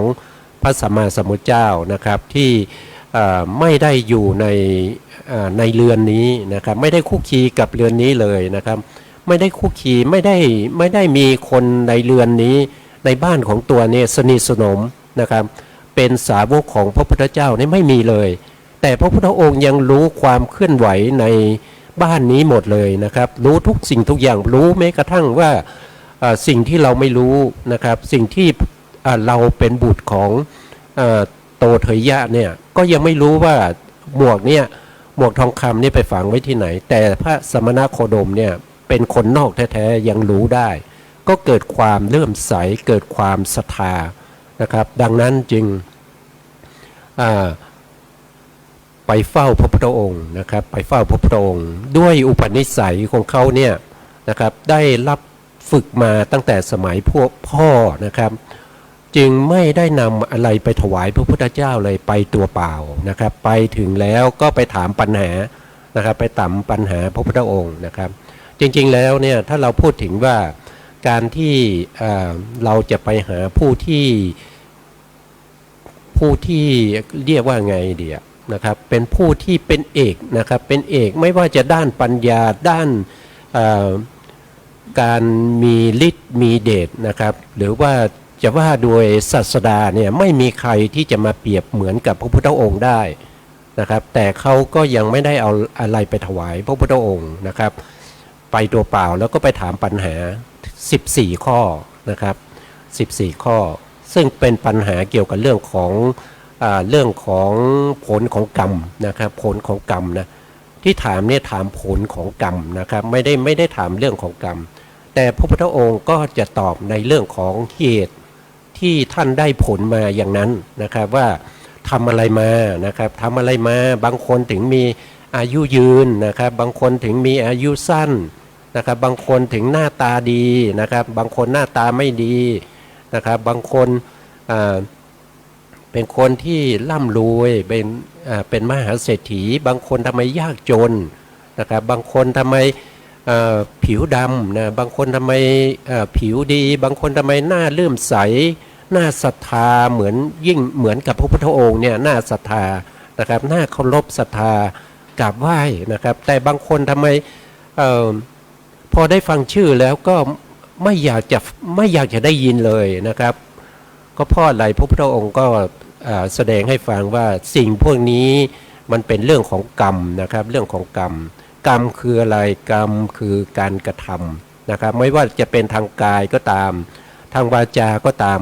ทางใจก็ตามนะครับเป็นสิ่งที่เราได้ทำเสร็จแล้วนะครับอันนั้นคือกรรมนะได้ทำเสร็จไปแล้วนะครับเพราะฉะนั้นสิ่งที่เราทำเสร็จไปแล้วเนี่ยจบแล้วนะครับเราแก้ไม่ได้นะครับเราแก้ไม่ได้นะครับที่ว่าจะแก้กรรมเนี่ยจะแก้ยังไงเมื่อเราทำเสร็จแล้วจบไปแล้วนะครับเราฆ่าปลานะครับเราเอาปลามาทุบหัวแล้วตายแล้วมันก็จบแล้วกรรมนั้นก็จบแล้วปาณาติบาตก็ครบองค์แล้วนะครับจะแก้ยังไงครับจะทำให้ปลานั้นฟื้นขึ้นมาได้ไหมมันไม่ได้นะครับมันไม่ได้แก้ไม่ได้นะครับแต่ที่ทุกวันที่บอกว่าแก้กรรมเนี่ยท่านเข้าใจไหมนะครับว่าที่พระพุทธศาสนาบางภิกษุบางรูปนะครับท่านก็บอกว่าแก้กรรมนะแต่คำว่าแก้กรรมเนี่ยท่านเป็นเขาเรียกว่าเป็นโวหารนะเป็นโวหารของชาวโลกนะครับที่ใช้คำที่ให้เข้ากับสถานการณ์ยุคปัจจุบันนะครับแต่จริงๆแล้วกรรมนั้นแก้ไม่ได้นะครับแต่ถ้าเราฟังรายละเอียดจริงๆที่พระท่านได้เทศมาเนี่ยที่ว่าแก้กรรมเนี่ยถ้าเราฟังจริงๆแล้วมันไม่ใช่แก้กรรมนะครับคือหมายถึงว่าการทำกุศลนะครับกุศลกรรมให้มากๆนะครับเพื่อที่ว่ากรรมเก่าที่เราได้ทำไว้ในเรื่องของการที่เราทุบหัวปลาตายไปแล้วเนี่ยมันจะตามมาไม่ทันนะครับมันตามไม่ทันเพราะว่ามีกุศลกรรมที่เราทำตอนหลังๆเนี่ยมันมากมายนะครับอย่างเช่นอาจินกรรมนะคือกรรมที่เราทำบ่อยๆนะครับกรรมที่เราทำบ่อยๆเนี่ยเราต้องทำกุศลกรรมนะครับถ้าเราทำอกุศลกรรมบ่อยๆเนี่ยอันนี้มันจะเป็นตัวที่ไปทำให้กรรมที่เราฆ่าปลาหรือว่าทุบหัวปลานั้นน่ะที่เขายังไม่มีโอกาสให้ผลนะครับเป็นตัวที่ไปอุ่นหนุนให้กรรมนั้นมาให้ผลเรา นะครับพอกรรมนั้นให้ผลเราเนี่ยการทุบหัวปลาเนี่ยมันเป็นโทสะนะครับเป็นโทสะเพราะฉะนั้นโทสะนำไปเกิดที่ไหนก็นำไปเกิดในนรกนะนำไปเกิดในนรกนะครับไปเกิดเป็นอะไรเป็นสัตว์นรกนะครับก็ขึ้นอยู่กับตัวเจตนาที่เราทำนั้นน่ะมันแรงแค่ไหนนะถ้ากรรมที่เราทำมีกำลังมากนะครับแล้วก็มีกรรมที่เป็นอกุศลกรรมเนี่ยมาเป็นตัวอุดหนุนนะครับให้กรรมนั้นเกิดขึ้นเพราะฉะนั้นกรรมที่เกิดขึ้นนั้นแทนที่เราจะเกิดในนรกขุมที่หนึ่งนะครับซึ่งไม่ลำบากเท่าไหร่นะครับแต่มีกรรมที่มาสนับสนุนอุดหนุนให้เราต้องไปเกิดในขุมที่8ซึ่งเป็นมหาเวจีนรกนะครับซึ่งเป็นขุมที่ลึกมากนะครับเรากว่าเราจะขึ้นมาได้นะครับกว่าเราจะไต่เต้าขึ้นมานะครับจากขุมที่8มาขุมที่7ขุมที่6นะครับกว่าจะได้ออกมาเป็นเปรตเป็นเดรัจฉานแล้วก็จะได้มาเป็นมนุษย์นี่มันยาวนานนะครับมันยาวนานนะครับเพราะฉะนั้นการแก้กรรมนะครับที่ผู้ที่มีความรู้ความเข้าใจเนี่ยท่านจึงแนะนำให้เราเนี่ยทำบุญทำกุศลนะครับเพื่อที่จะให้กรรมที่เราทำไว้ไม่ดีเนี่ยตามมาไม่ทันนะครับอันนี้สำคัญนะครับครั้งที่แล้วเนี่ยก็ได้พูดถึงในเรื่องของคุลุกรรมนะครับคุลุกรรมเนี่ยเป็นกรรมหนักนะครับอันนี้ไม่สามารถที่จะมีกรรมอื่นๆมาห้ามได้นะครับไม่มีกรรมไหนที่จะมาห้ามได้อย่างเช่นพระเจ้าอาชาติศัตรูเนี่ยท่านทำบุญนะครับท่านทำบุญไว้มากมายนะครับตอนที่ทำสังคายนาพระไตรปิฎกท่านก็เป็นผู้อุปถัมภ์นะครับในการที่ทำสังคายนานะครับแม้อย่างนั้นเนี่ยท่านก็ยังไม่พ้นจากนรกนะครับเพราะว่าท่านทำปิตุฆาตนะครับคือฆ่าบิดานะครับฆ่าพระเจ้าพิมพิสารซึ่งเป็นบิดาของตัวเองนะครับเพราะฉะนั้นเนี่ยคุลุกรรมเนี่ยมันห้ามไม่ได้นะครับเพียงแต่ว่ามันทำให้เบาบางลงนะครับต้องไปตกนรกในภพที่2แน่นอนนะพระเจ้าชาติศัตรูเนี่ยนะครับตายไปแล้วเนี่ยไปตกนรกนะครับทำบุญมากมายนะครับอุปถัมภ์การทำสังฆยนานะครับก็ยังไปตกนรกแต่ไปตกในนรกที่เราเรียกว่าเป็นโลหะกุมพีนรกก็คือหม้อกระทะทองแดงนะครับน้ำต้มนะอยู่ชั้นไหนผมจำไม่ได้นะครับไม่ใช่อเวจีก็แล้วกันนะครับอเวจีเนี่ยนะก็มีผู้ที่ทำบุญบารมีนะครับสร้างบารมีมาถึง2อสงไขยแล้วนะครับก็ยังไปตกมหาเวจีนรกนะครับรู้ไหมใครนะนั่นคือพระเทวทัตนะพระเทวทัตเนี่ยสร้างบารมีที่จะเป็นพระปัจเจกนะพระปัจเจกกับพระปัจเจกพุทธเจ้านะครับพระปัจเจกพุทธเจ้าไม่ใช่สัมมาสัมพุทธเจ้านะครับเป็นพระปัจเจกพุทธเจ้าพระปัจเจกพุทธเจ้าเนี่ยจะต้องสร้างบารมีถึง2อสงไขยกับแสนมหากัปนะครับพระเทวทัตเนี่ยสร้างบารมีมาแล้ว2อสงไขยนะขาดอีกแค่แสนกัปเท่านั้นเองเศษนะครับแสนกัปเนี่ยมันเป็นเศษนิดเดียวนะถ้าไปเทียบกับอาสงไขยกัปอาสงไขยกัปเนี่ยมันนับไม่ได้นะครับนับไม่ได้มี1ตัวหนึ่งแล้วก็มี0ตามอีก140ตัวนะครับอันนี้โดยเปรียบเทียบนะครับแต่พระพุทธองค์ไม่ได้แสดงไว้อย่างนี้พระพุทธองค์แสดงถึงระยะเวลาที่ยาวนานหาอะไรมาเปรียบเทียบไม่ได้ภิกษุก็ถามว่าถ้าไม่มีอะไรเปรียบเทียบเนี่ยพออุปมาได้ไหมพระพุทธองค์ก็อุปมาได้ก็เหมือนกับหินก้อนทึบนะครับกว้างโยชน์นะครับยาวโยชน์สูงโยชน์หนึ่งนะครับแล้วก็100 ปีเนี่ยเทวดาเอาผ้าที่ขนละเอียดนะครับมาเช็ดมาถูครั้งหนึ่งนะครับมาเช็ดมาถูจนหินนั้นหมดไปนะครับกว้างโยชน์ยาวโยชน์สูงโยชน์หนึ่งนะครับจนหมดไปแล้ว1กัปยังไม่หมดไปเลยนะครับ1กัปยังมีอยู่นะครับยาวนานแค่ไหนท่านคิดดูนะครับยาวนานแค่ไหนอันนี้เป็นอสงไขยกัปอ อสงไขยกรรมมันยาวแค่ไหนนะครับ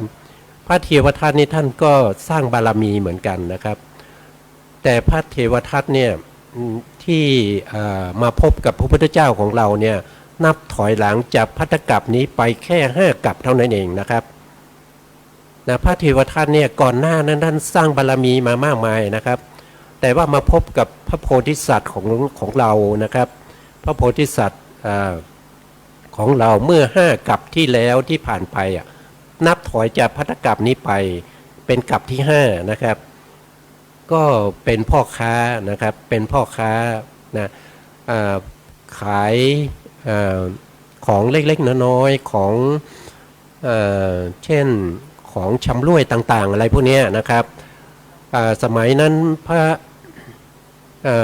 ระโพธิสัตว์ของเรานะครับก็เป็นพ่อค้าเหมือนกันนะครับก็ขายสิ่งของอย่างนี้นะครับ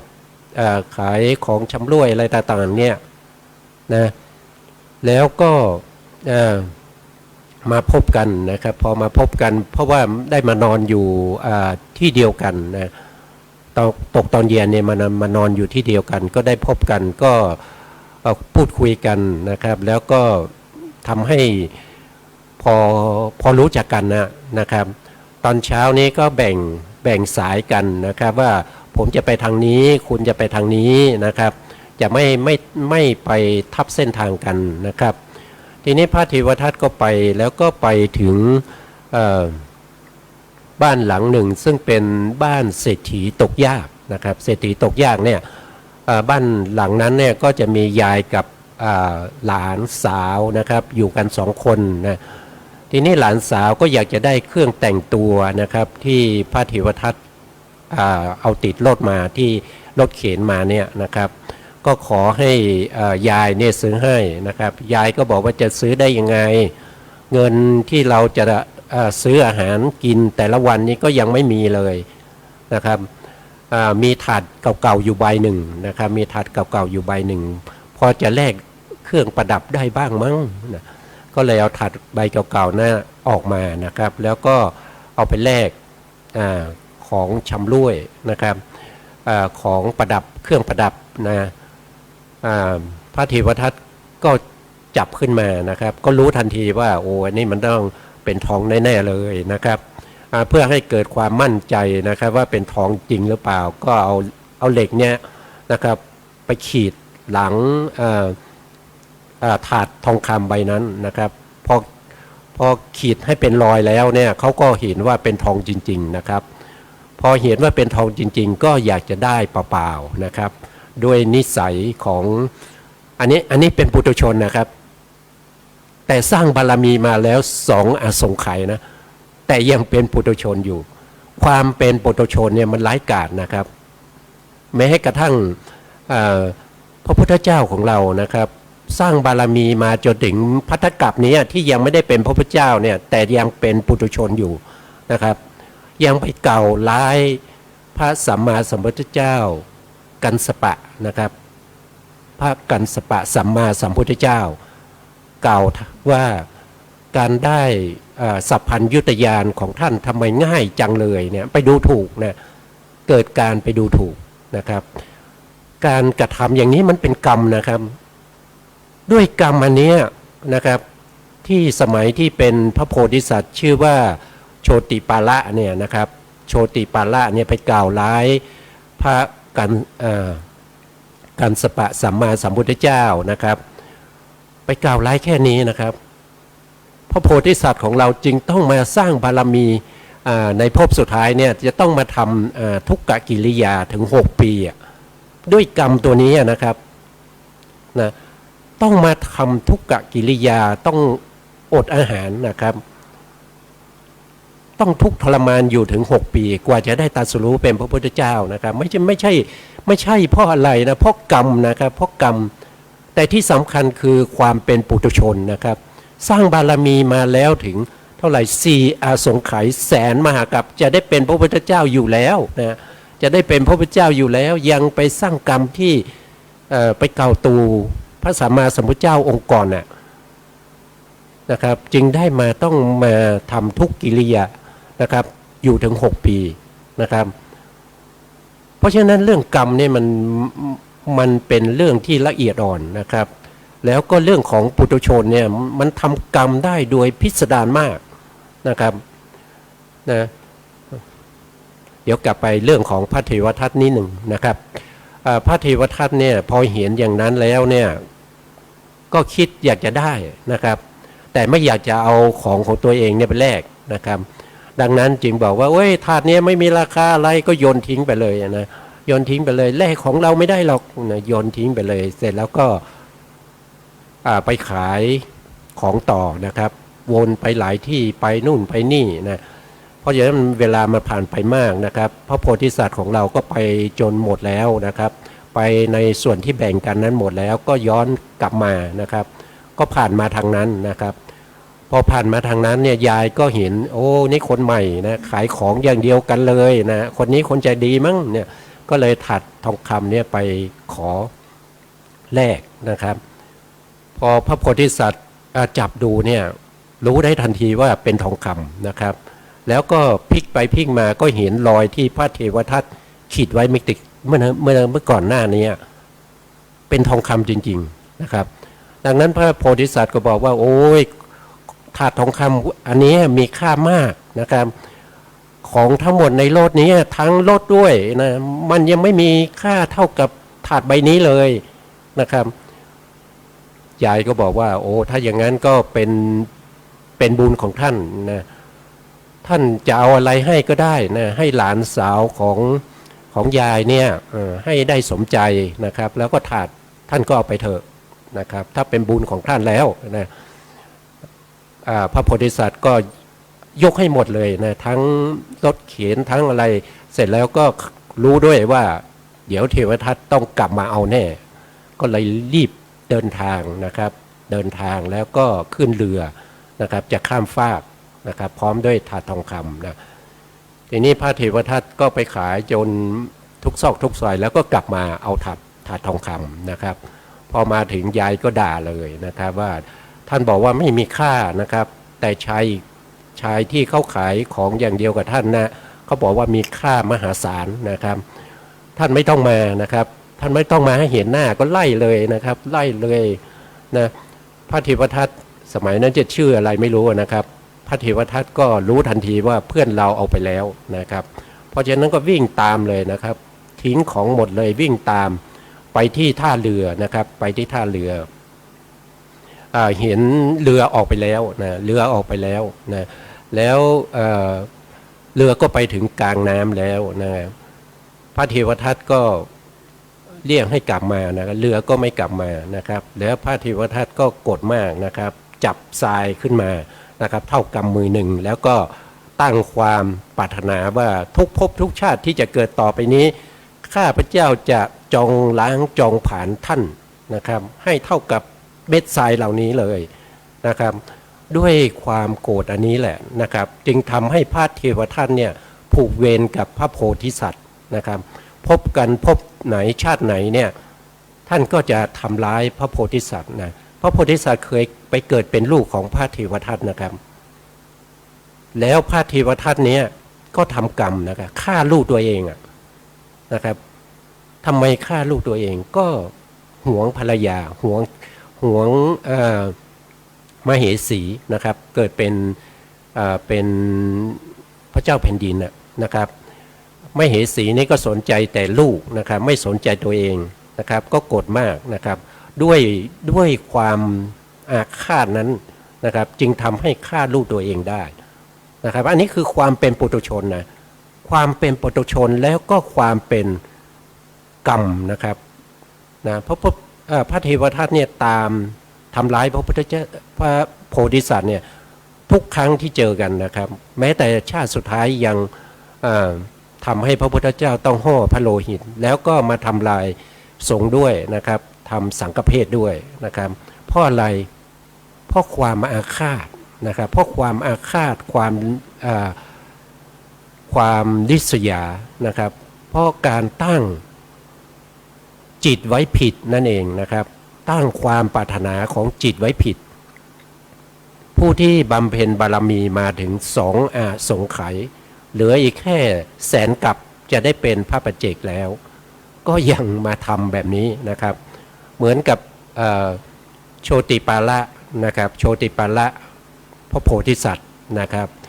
สร้างบารมีมาถึง4อสงไขยแสนมหากัปแล้ว จะได้เป็นพระพุทธเจ้าในภัตตกัปนี้แหละนะครับ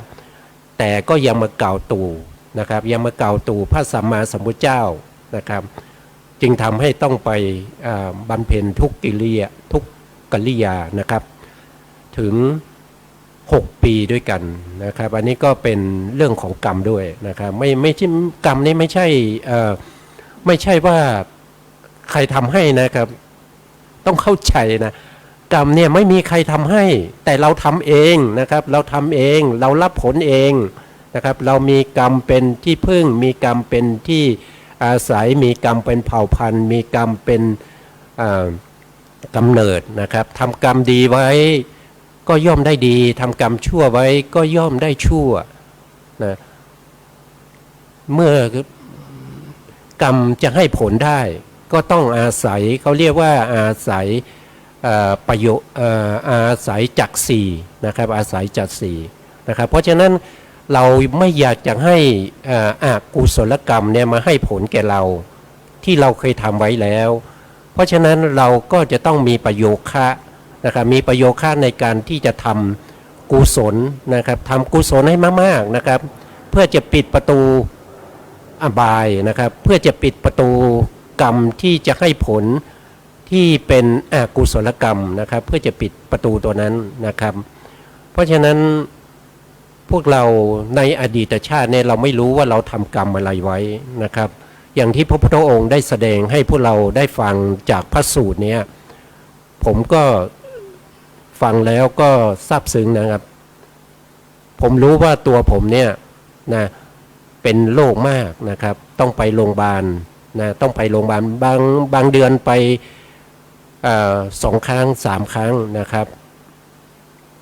มีโรคหลายโรคอยู่ในตัวนะครับบางทีเนี่ยเวลาเวียนศีรษะมาเนี่ยนะครับผมจะทรงตัวไม่ได้ผมจะต้องนอนนะครับผมจะเข้าห้องน้ำไปที่ไหนเนี่ยคือมันเวียนศีรษะเนี่ยมันทำให้ผมเนี่ยจำเป็นต้องเข้าห้องน้ำมันมาด้วยกันนะผมต้องคลานไปผมต้องคลานไปนะครับเข้าห้องน้ำเนี่ยอันนี้ก็เป็นกรรมมันไม่มีใครทำให้นะผมทำเองนะครับแต่ผมไม่รู้ว่ามาจากกรรมไหนนะครับในอดีตเนี่ยผมทำไว้มากมายนะครับไม่รู้ว่ามาจากกรรมไหนนะเพราะฉะนั้นปัจจุบันนี้ผมก็พยายามที่จะท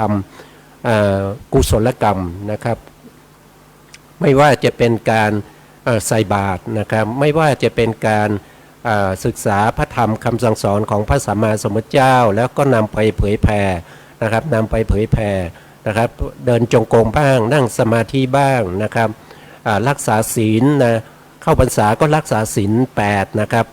นะตลอดพรรษานะครับถ้านอกพรรษาก็รักษาศีล8 2 วันนะครับช่วงที่เป็นวันโกนกับเป็นวันพระนะครับก็จะรักษาไปอย่างนี้นะครับเพราะว่าอะไรก็เพราะว่าเราทำอกุศลไว้เยอะนะครับเพราะฉะนั้นการที่เราจะทำกุศลเพื่อจะหนีอกุศลเนี่ย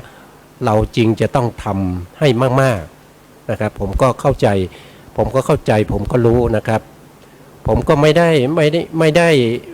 น้อยเนื้อต่ำใจนะครับถึงแม้ว่าผมจะมีโรคภัยไข้เจ็บเนี่ยมากมายนะครับเดี๋ยวก็เป็นนู่นเป็นนี่นะครับผู้ที่อยู่ด้วยเนี่ยก็ต้องมาคอยดูแลนะครับผมก็รู้สึกว่าบางครั้งนะครับก็สงสารเขานะครับดึกตี 1 ตี 2เนี่ยเวียนศีรษะขึ้นมาเนี่ยโอ้มันคือมันนอนอยู่ดีๆมันหลับอยู่ดีๆเนี่ยมันไม่ได้ทำอะไรเลยแต่มันเวียนศีรษะขึ้นมามันต้องตื่นเลยนะพอมันตื่นขึ้นมาเนี่ยมันจะร้อนออกตาเหงื่อจะแตกนะครับนอนอยู่ในห้องแอร์นะครับเหงื่อนี่แตกหมดโอ้เป็นเม็ดเลยนะครับโอ้ต้องเอาแพ็กเย็นเนี่ยมาปิดที่ตานะครับมาปิดที่ท้ายทอยมาปิดที่หัวนะครับเพื่อให้มันหายร้อนเนี่ยนะครับพวกนี้มาจากไหนก็มาจากกรรมที่ผมทำไว้ในอดีตแต่ผมไม่รู้หรอกนะครับว่าผมทำกรรมอะไรมานะครับไม่รู้นะครับถ ถ้าสมัยนี้มีพระพุทธองค์นะครับพระพุทธองค์ก็คงจะบอกเราได้นะครับว่าคุณมาจากกรรมไหนกรรมไหนนะแต่สมัยนี้ไม่มีแล้วนะครับไม่ใช่ไม่มีนะครับแต่คำสอนยังมีอยู่นะครับคำสอนยังมีอยู่นะครับเพราะฉะนั้นเราก็ศึกษาพระธรรมคำสั่งสอนของพระสัมมาสัมพุทธเจ้านะครับแล้วก็ไม่ได้เก็บไว้ด้วยตัวเองนะครับก็พยายามที่สิ่งไหนที่รู้ที่เข้าใจก็จะนำไปเผยแผ่นะครับนำไปแนะนำให้ผู้อื่นนะครับก็อย่างว่าเหมือนกันนะครับการที่จะไปแนะนำคนเนี่ยมันไม่ใช่เรื่องง่ายๆนะครับเหมือนกับพระพุทธองค์ตอนตรัสรู้ใหม่ๆนะครับจึงไม่ขวนขวายในการที่จะแนะนำสั่งสอนนะครับก็คงจะเป็นลักษณะอย่างนี้นะครับไม่ใช่ว่าจะพูดได้ง่ายๆนะถ้าเขาไม่ได้สนใจเนี่ยเราไปพูดไม่ได้นะครับเขาจะว่าเราบ้านะครับเพราะฉะนั้นก็พวกนี้มันเป็นกรรมนะครับไม่ว่าจะขยับอย่างผมขยับมือนี่ก็เป็นกรรมแล้วนะเนี่ยอย่างเงี้ยนี่ก็เป็นกรรมแล้วนะครับเพราะว่าอะไรก็เพราะว่ามีเจตนาอยู่ในจิตที่เป็นชวนะนะครับที่ทำให้การเคลื่อนไหวอิริยาบถได้นะครับนี่ก็คือการเคลื่อนไหวอิริยาบถเล็กน้อยพวกนี้มันมีกรรมนะครับจิตทุกดวงนี้มันมีตัวเจตนาอยู่ตัวเจตนานะถือว่าเป็นกรรมนะกรรมก็มีอยู่2อย่างนะครับถ้าว่าโดยในนี้ก็จะเป็นหนึ่งก็คือสหชาตกรรมสหชาตกรรมเนี่ยก็คือกรรมที่เกิดพร้อมกับจิตที่ทำให้เรายกไม้ยกมือที่ทำให้พูดได้เนี่ยพวกนี้มันเป็นกรรมหมดเลยนะครับที่ผมพูดเนี่ยถ้าผมพูดดีก็เป็นกุศลกรรมถ้าผมพูดไม่ดีก็เป็นอกุศลกรรมแล้วใครล่ะเป็นผู้รับก็ผมนั่นเองนะครับผมต้องรับไปนะครับเพราะผมเป็นคนทำนะครับเรื่องสหชาตกรรมเกิดกับจิตทุกดวงจิตนั้นจะไม่ว่างเว้นจากร่างกายอันเน่าเปื่อยนี้นะครับอาศัยอยู่ที่ไหนอาศัยอยู่ในหัตถยะอยู่อาศัยอยู่ที่หัวใจตัวหัวใจก็ตัวหัตถยวัตถุไม่ใช่ตัวเดียวกันนะครับแต่ตัวหัตถยวัตถุอาศัยอยู่ที่ใจนะครับแล้วก็มีจิตอาศัยหัตถยวัตถุนั้นเกิดขึ้นในจิตนั้นมีเจตนาอยู่ด้วยนะครับแล้วนอกจากนั้นนะจิตที่อาศัยตานะครับอาศัยตาเกิดก็มีเจตนาอยู่ด้วยจิตที่อาศัยหูได้ยินเสียงก็มีกรรมอยู่ด้วยเรียกว่าสหชาตกรรมนะครับเพราะฉะนั้นตัวเจตนาที่เป็นตัวกรรมเนี่ยจะเกิดกับจิตทุกดวงนะอันนี้คือในที่นี้ข้อที่หนึ่งนะข้อที่สองนะข้อที่สองก็คือเขาเรียกว่านานาคณิกะกรรมปัจจัยนานาคณิกะกรรมปัจจัยนานาก็คือต่างเวลากันนะครับสมมติว่าผมทำตอนนี้เขายังไม่ให้ผลตอนนี้หรอกนะเขายังไม่เกิดร่วมกับจิตหรือว่าเกิดร่วมกับพวกที่เป็นวิบากนะครับยังอันนั้นเรียกว่าสหชาตกรรมแต่อันนี้เป็นนานาคณิกะกรรมเขาจะให้ผลตอนหลังถ้าเขามีโอกาสเขาก็จะให้ผลนะครับอันนี้ก็เป็น2 อย่างแต่นานาคณิกะกรรมปัจจัยเนี่ยนะครับที่เราศึกษาตอนนี้มีอยู่แบ่งออกมาเป็น4 หมวดนะแบ่งออกมาเป็น4 หมวดก็คือหมวดที่1เราศึกษาไปแล้วในเรื่องของว่าโดยกิจนะครับว่าโดยกิจก็คือชนกกรรมนะอุปถัมภกกรรมอุปปีขออภัยครับอุปปีและกรรมกรรมที่เบียดเบียนใช่ไหมครับแล้วก็อุปคาตกรรมกรรมที่ตัดรอนนี่คือทำให้เสียไปเลยนะครับเสียไปเนี่ยเสียแขนไปก็ได้นะครับแขนที่ใช้ได้ดีๆอยู่เนี่ยนะครับรถไปชนไปคว่ำแขนเสียไปใช้ไม่ได้อันนั้นก็เป็นอุปคาตกรรมนะครับถ้าหนักๆก็คือตัดรอนชีวิตไปเลยนะครับหรือว่าตาที่ใช้ได้ดีๆอยู่นะครับเดินไปแล้วไปชนกิ่งไม้โอ้ตาบอดเลยใช้ไม่ได้เลยหมอรักษาไม่ได้อันนั้นก็เป็นอุปคาตกรรมนะครับของตานะครับของตาอุปคาตกรรมของตานะครับทำให้ตาที่ใช้ได้ดีๆอยู่ใช้ไม่ได้นะครับรักษาไม่ได้แล้วนะแ แต่ถ้ายังรักษาได้พวกนั้นจะเป็นอุปปีลกกรรมนะครับก็มาเบียดเบียนนะครับมาเบียดเบียนแต่ถ้าใช้ได้ดีขึ้นนะครับอันนั้นก็เป็นอุปถามภกกรรมแต่ตัวที่ทำให้เกิดเป็นชนกกรรมชนกกรรมมีหน้าที่ทำให้เกิดนะครับแต่บางครั้งชนกกรรมเนี่ยจะทำกรรมอันนี้จะให้เกิดแต่ว่าไม่มีโอกาสนะครับไม่สามารถที่จะเอากรรมนี้ให้เกิดได้ก็ต้องมีอุปถามภกกรรมไปช่วยนะครับช่วยให้ชนกกรรมที่ไม่มีโอกาสให้ผลได้มีโอกาสให้ผลนะอันนี้ก็คือเรื่องของกรรมนะเรื่องของกรรมที่เราเรียกว่าให้ตามหน้าที่ใช่หรือเปล่าเนี่ยนะทำหน้าที่นะครับทำให้เกิดนะมีหน้าที่ทำให้เกิดมีหน้าที่ทำหน้าที่อุปถัมภ์มีหน้าที่ไปเบียดเบียนมีหน้าที่ทำลายนะครับอันนี้ก็เป็นหน้าที่ของกรรม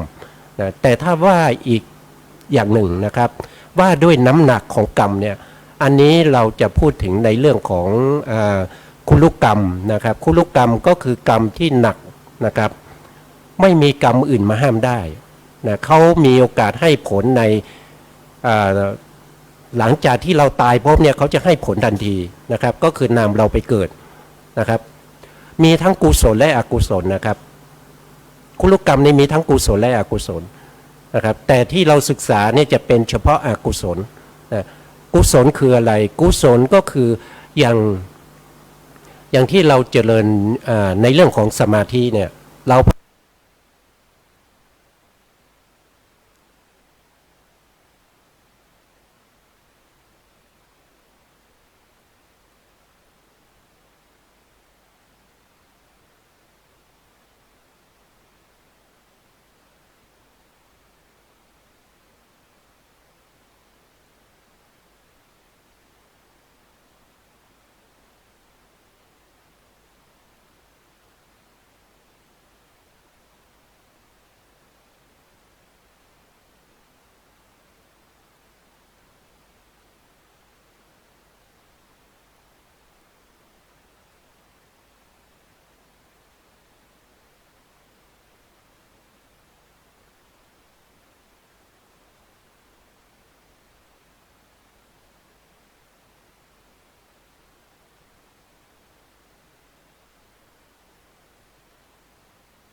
เปลี่ยน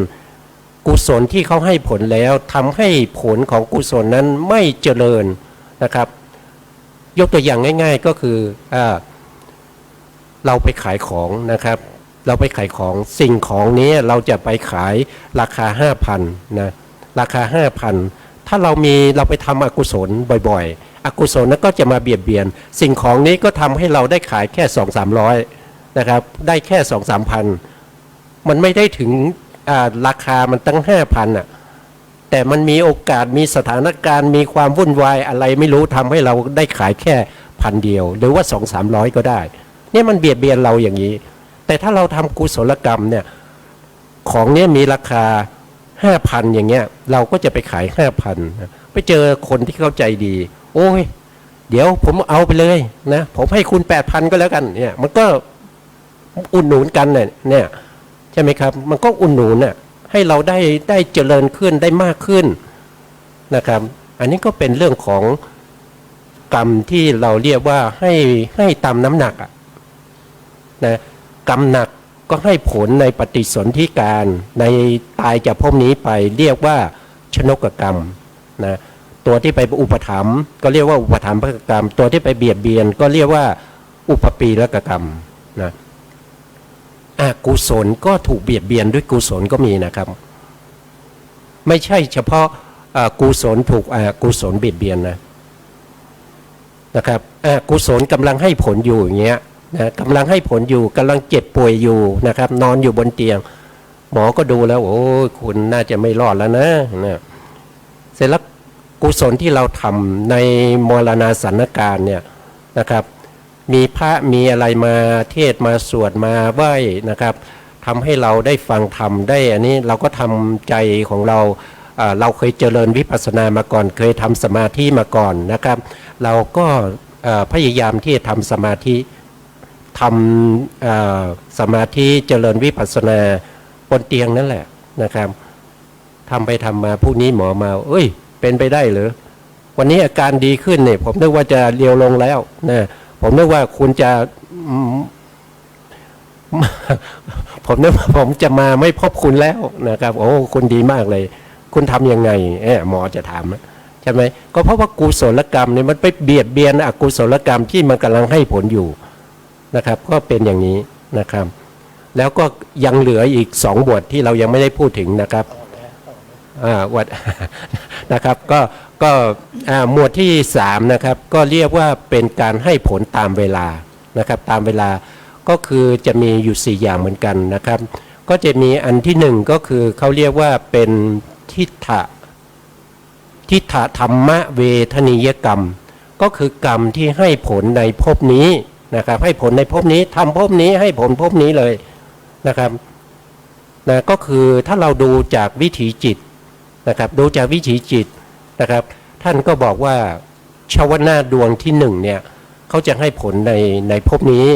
นะครับในภพนี้นะครับชาวนาดวงที่1นะเรียกว่าทิฏฐธรรมเวทนิยกรรมชาวนาของคนปกติจะมีอยู่7 ดวงนะครับมีตั้งแต่ดวงที่1จนถึงดวงที่7ไม่ว่าคุณจะทำอกุศลกรรมก็ตามกุศลกรรมก็ตามจะมีอยู่7 ดวงนะครับจะมีอยู่7 ดวงแล้วนอกนั้นก็จะเป็นพวกที่เป็นวิบากนะครับพวกที่เป็นวิบากเป็นกิริยานะครับในวิถีนะครับประกอบกันเป็นวิถีหนึ่งนะครับเมื่อชาวนาเกิดขึ้น7 ดวงนะครับทำกรรมอะไรก็ตามนะครับในชาวนานั้นมันมีตัวเจตนาคือตัวกรรมนั้นเขาจะให้ผลทีหลังนะครับทีหลังเรียกว่านานัคคณิกากรรมนะครับแต่ตัวกรรมนั้นให้ผลในขณะนั้นเรียกว่าสังหาชาตกรรมนะถ้าเป็นชวนาดวงที่1เนี่ยให้ผลเนี่ยต้องให้ในภพนี้นะครับเมื่อเราทำกรรมสมัยที่เราเป็นเด็กนะครับพอเป็นผู้ใหญ่พอเราแก่ตัวลงนะครับชวนาพวกนั้นก็จะให้ผลชวนาพวกนั้นหมายถึงชวนาดวงที่1นะครับดวงที่1ในวิถีนั้นไม่ว่าจะเป็นกุศลกรรมก็ตามอกุศลกรรมก็ตามจะให้ผลเราเมื่อให้ผลเราแล้วเนี่ยก็จะทำให้เราเนี่ยได้รับวิบากเนี่ยวิบากก็จะเป็นพวกวิบากจิตถ้าเป็นอกุศลก็จะมีวิบากจิต7 ดวงนะครับอย่างเราถูกรถชนอย่างเงี้ยถูกรถชนจนขาหักหรืออะไรพวกเนี้ยอันนั้นคือวิบากนะครับวิบากดวงไหนก็คือดวงที่5ที่เราเรียกว่าเป็นทุกขกายวิญญาณจิตเนี่ยมาแล้วอันนั้นคือว่าโดยตัวจิตนะครับแต่ถ้าว่าโดยทั่วไปเนี่ยเราก็จะเห็นว่าร่างกายของเราเนี่ยนะกระดูกหักอย่างเงี้ยนะครับกระดูกหักนะครับหรือว่าถลอกปอกเปลือกหรือว่าเนื้อขาดไปนะครับอย่างนี้มันเป็นเขาเรียกว่าเป็นวิบากเป็นกรรมมัชลูกนะครับเป็นกรรมมัชลูกนะอย่างเช่นกระดูกเนี่ยนะครับกระดูกหักเนี่ยนะครับนะกระดูกเนี่ยก็เกิดจากอะไรก็เกิดจากกรรมในอดีตใช่ไหมครับเกิดมาจากอะไรกุศลกรรมนะครับเพราะเกิดเป็นมนุษย์แต่ถูกรถชนนะรถชนจนกระดูกหักนั่นคืออกุศลกรรม เขามาให้ผล แต่ถ้าว่าโดยกรรมเนี่ยคือตัวไหนก็คืออุปคาตกรรมทำให้ขาเราใช้การไม่ได้ต้องตัดขานะครับต้องใส่ขาเทียมนะครับเป็นถ้าว่าโดยดำ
แหละ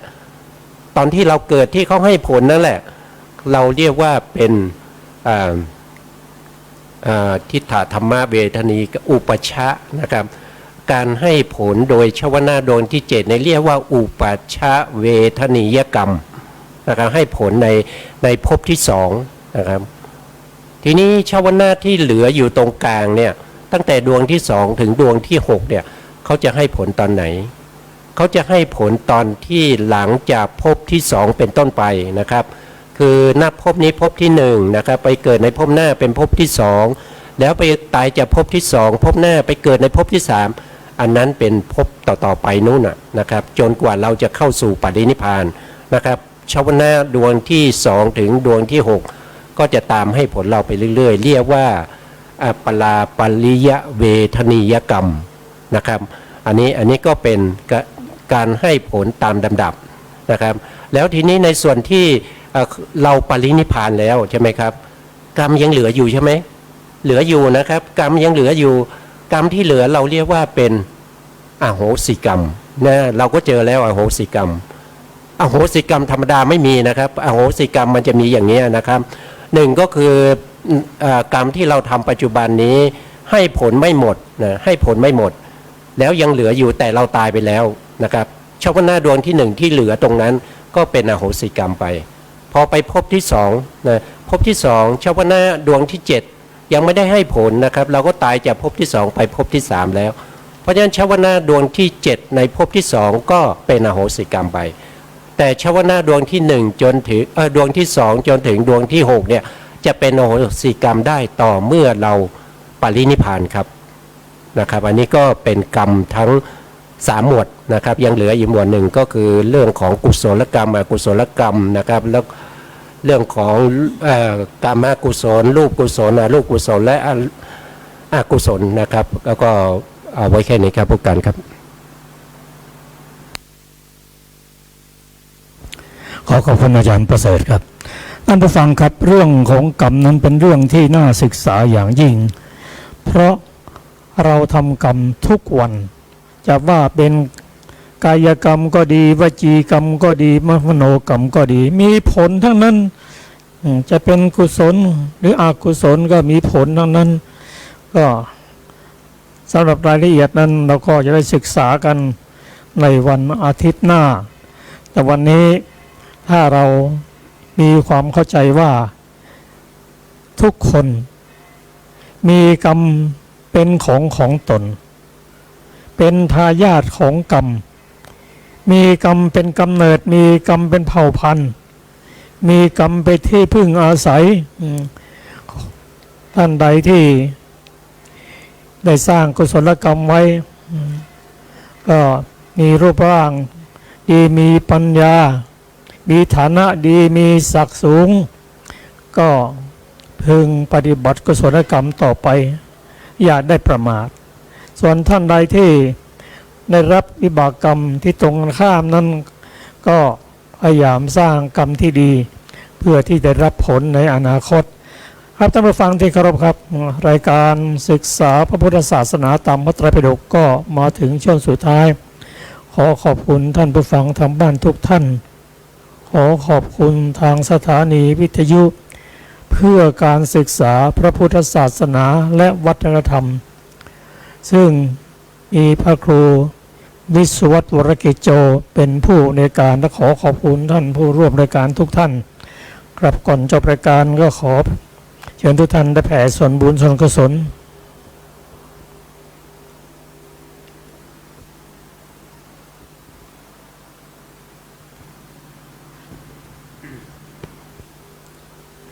คำอุทิศส่วนกุศล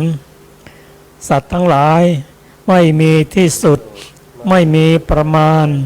จงมีส่วนแห่งบุญที่ข้าพเจ้าได้ทำในบัดนี้และแห่งบุญอื่นที่ได้ทำไว้ก่อนแล้วคือจะเป็นสัตว์เหล่าใดซึ่งเป็นที่รักใคร่และมีบุญคุณเช่นมารดาบิดาของข้าพเจ้าเป็นต้นก็ดีที่ข้าพเจ้าเห็นแล้ว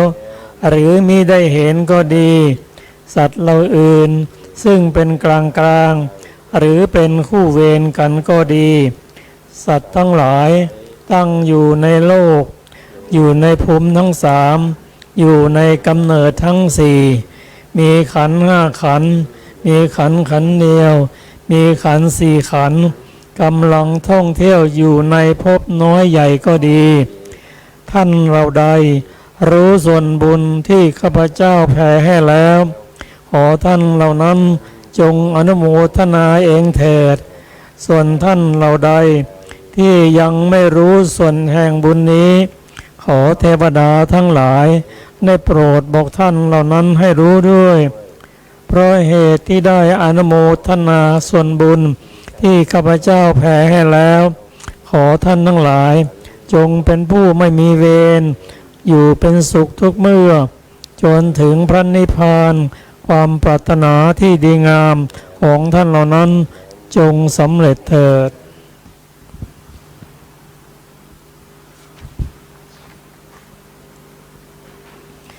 ด้วยอานิสงส์แห่งกุศลที่ได้ทำแล้วทั้งปวงนี้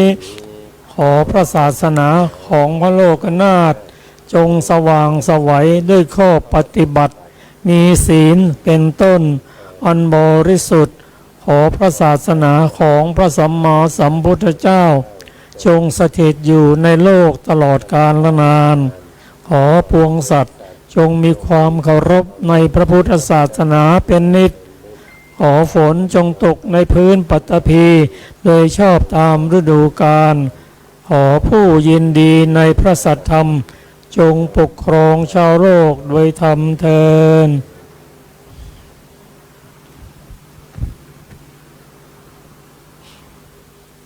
อะระหังสัมมาสัมพุทโธภะคะวาพุทธังภะคะ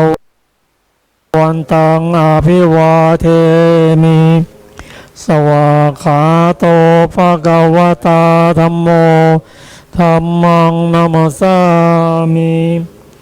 สุปฏิปันโนภะคะวะโตสาวกสังโฆสังฆังนะมามิ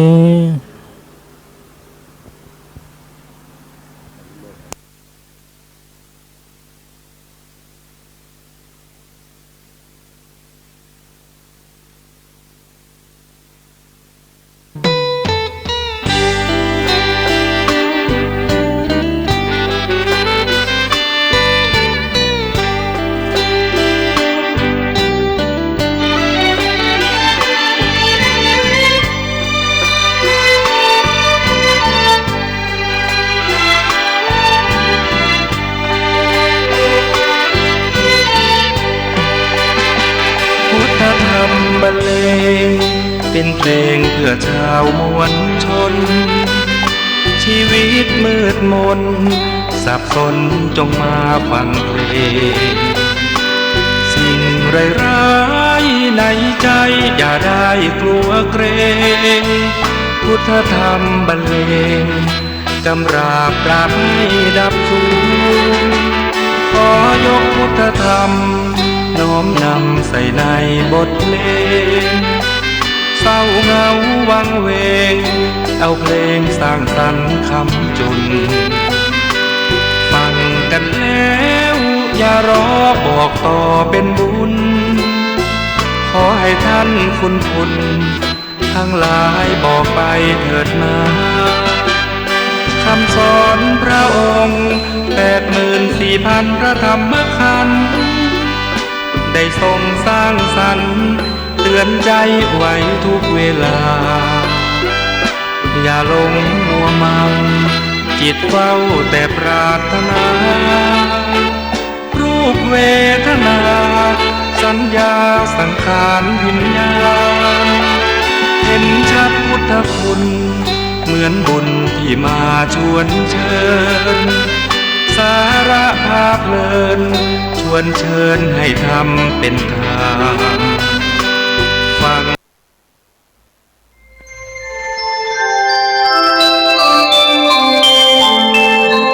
ขณะนี้ท่านกำลังฟัง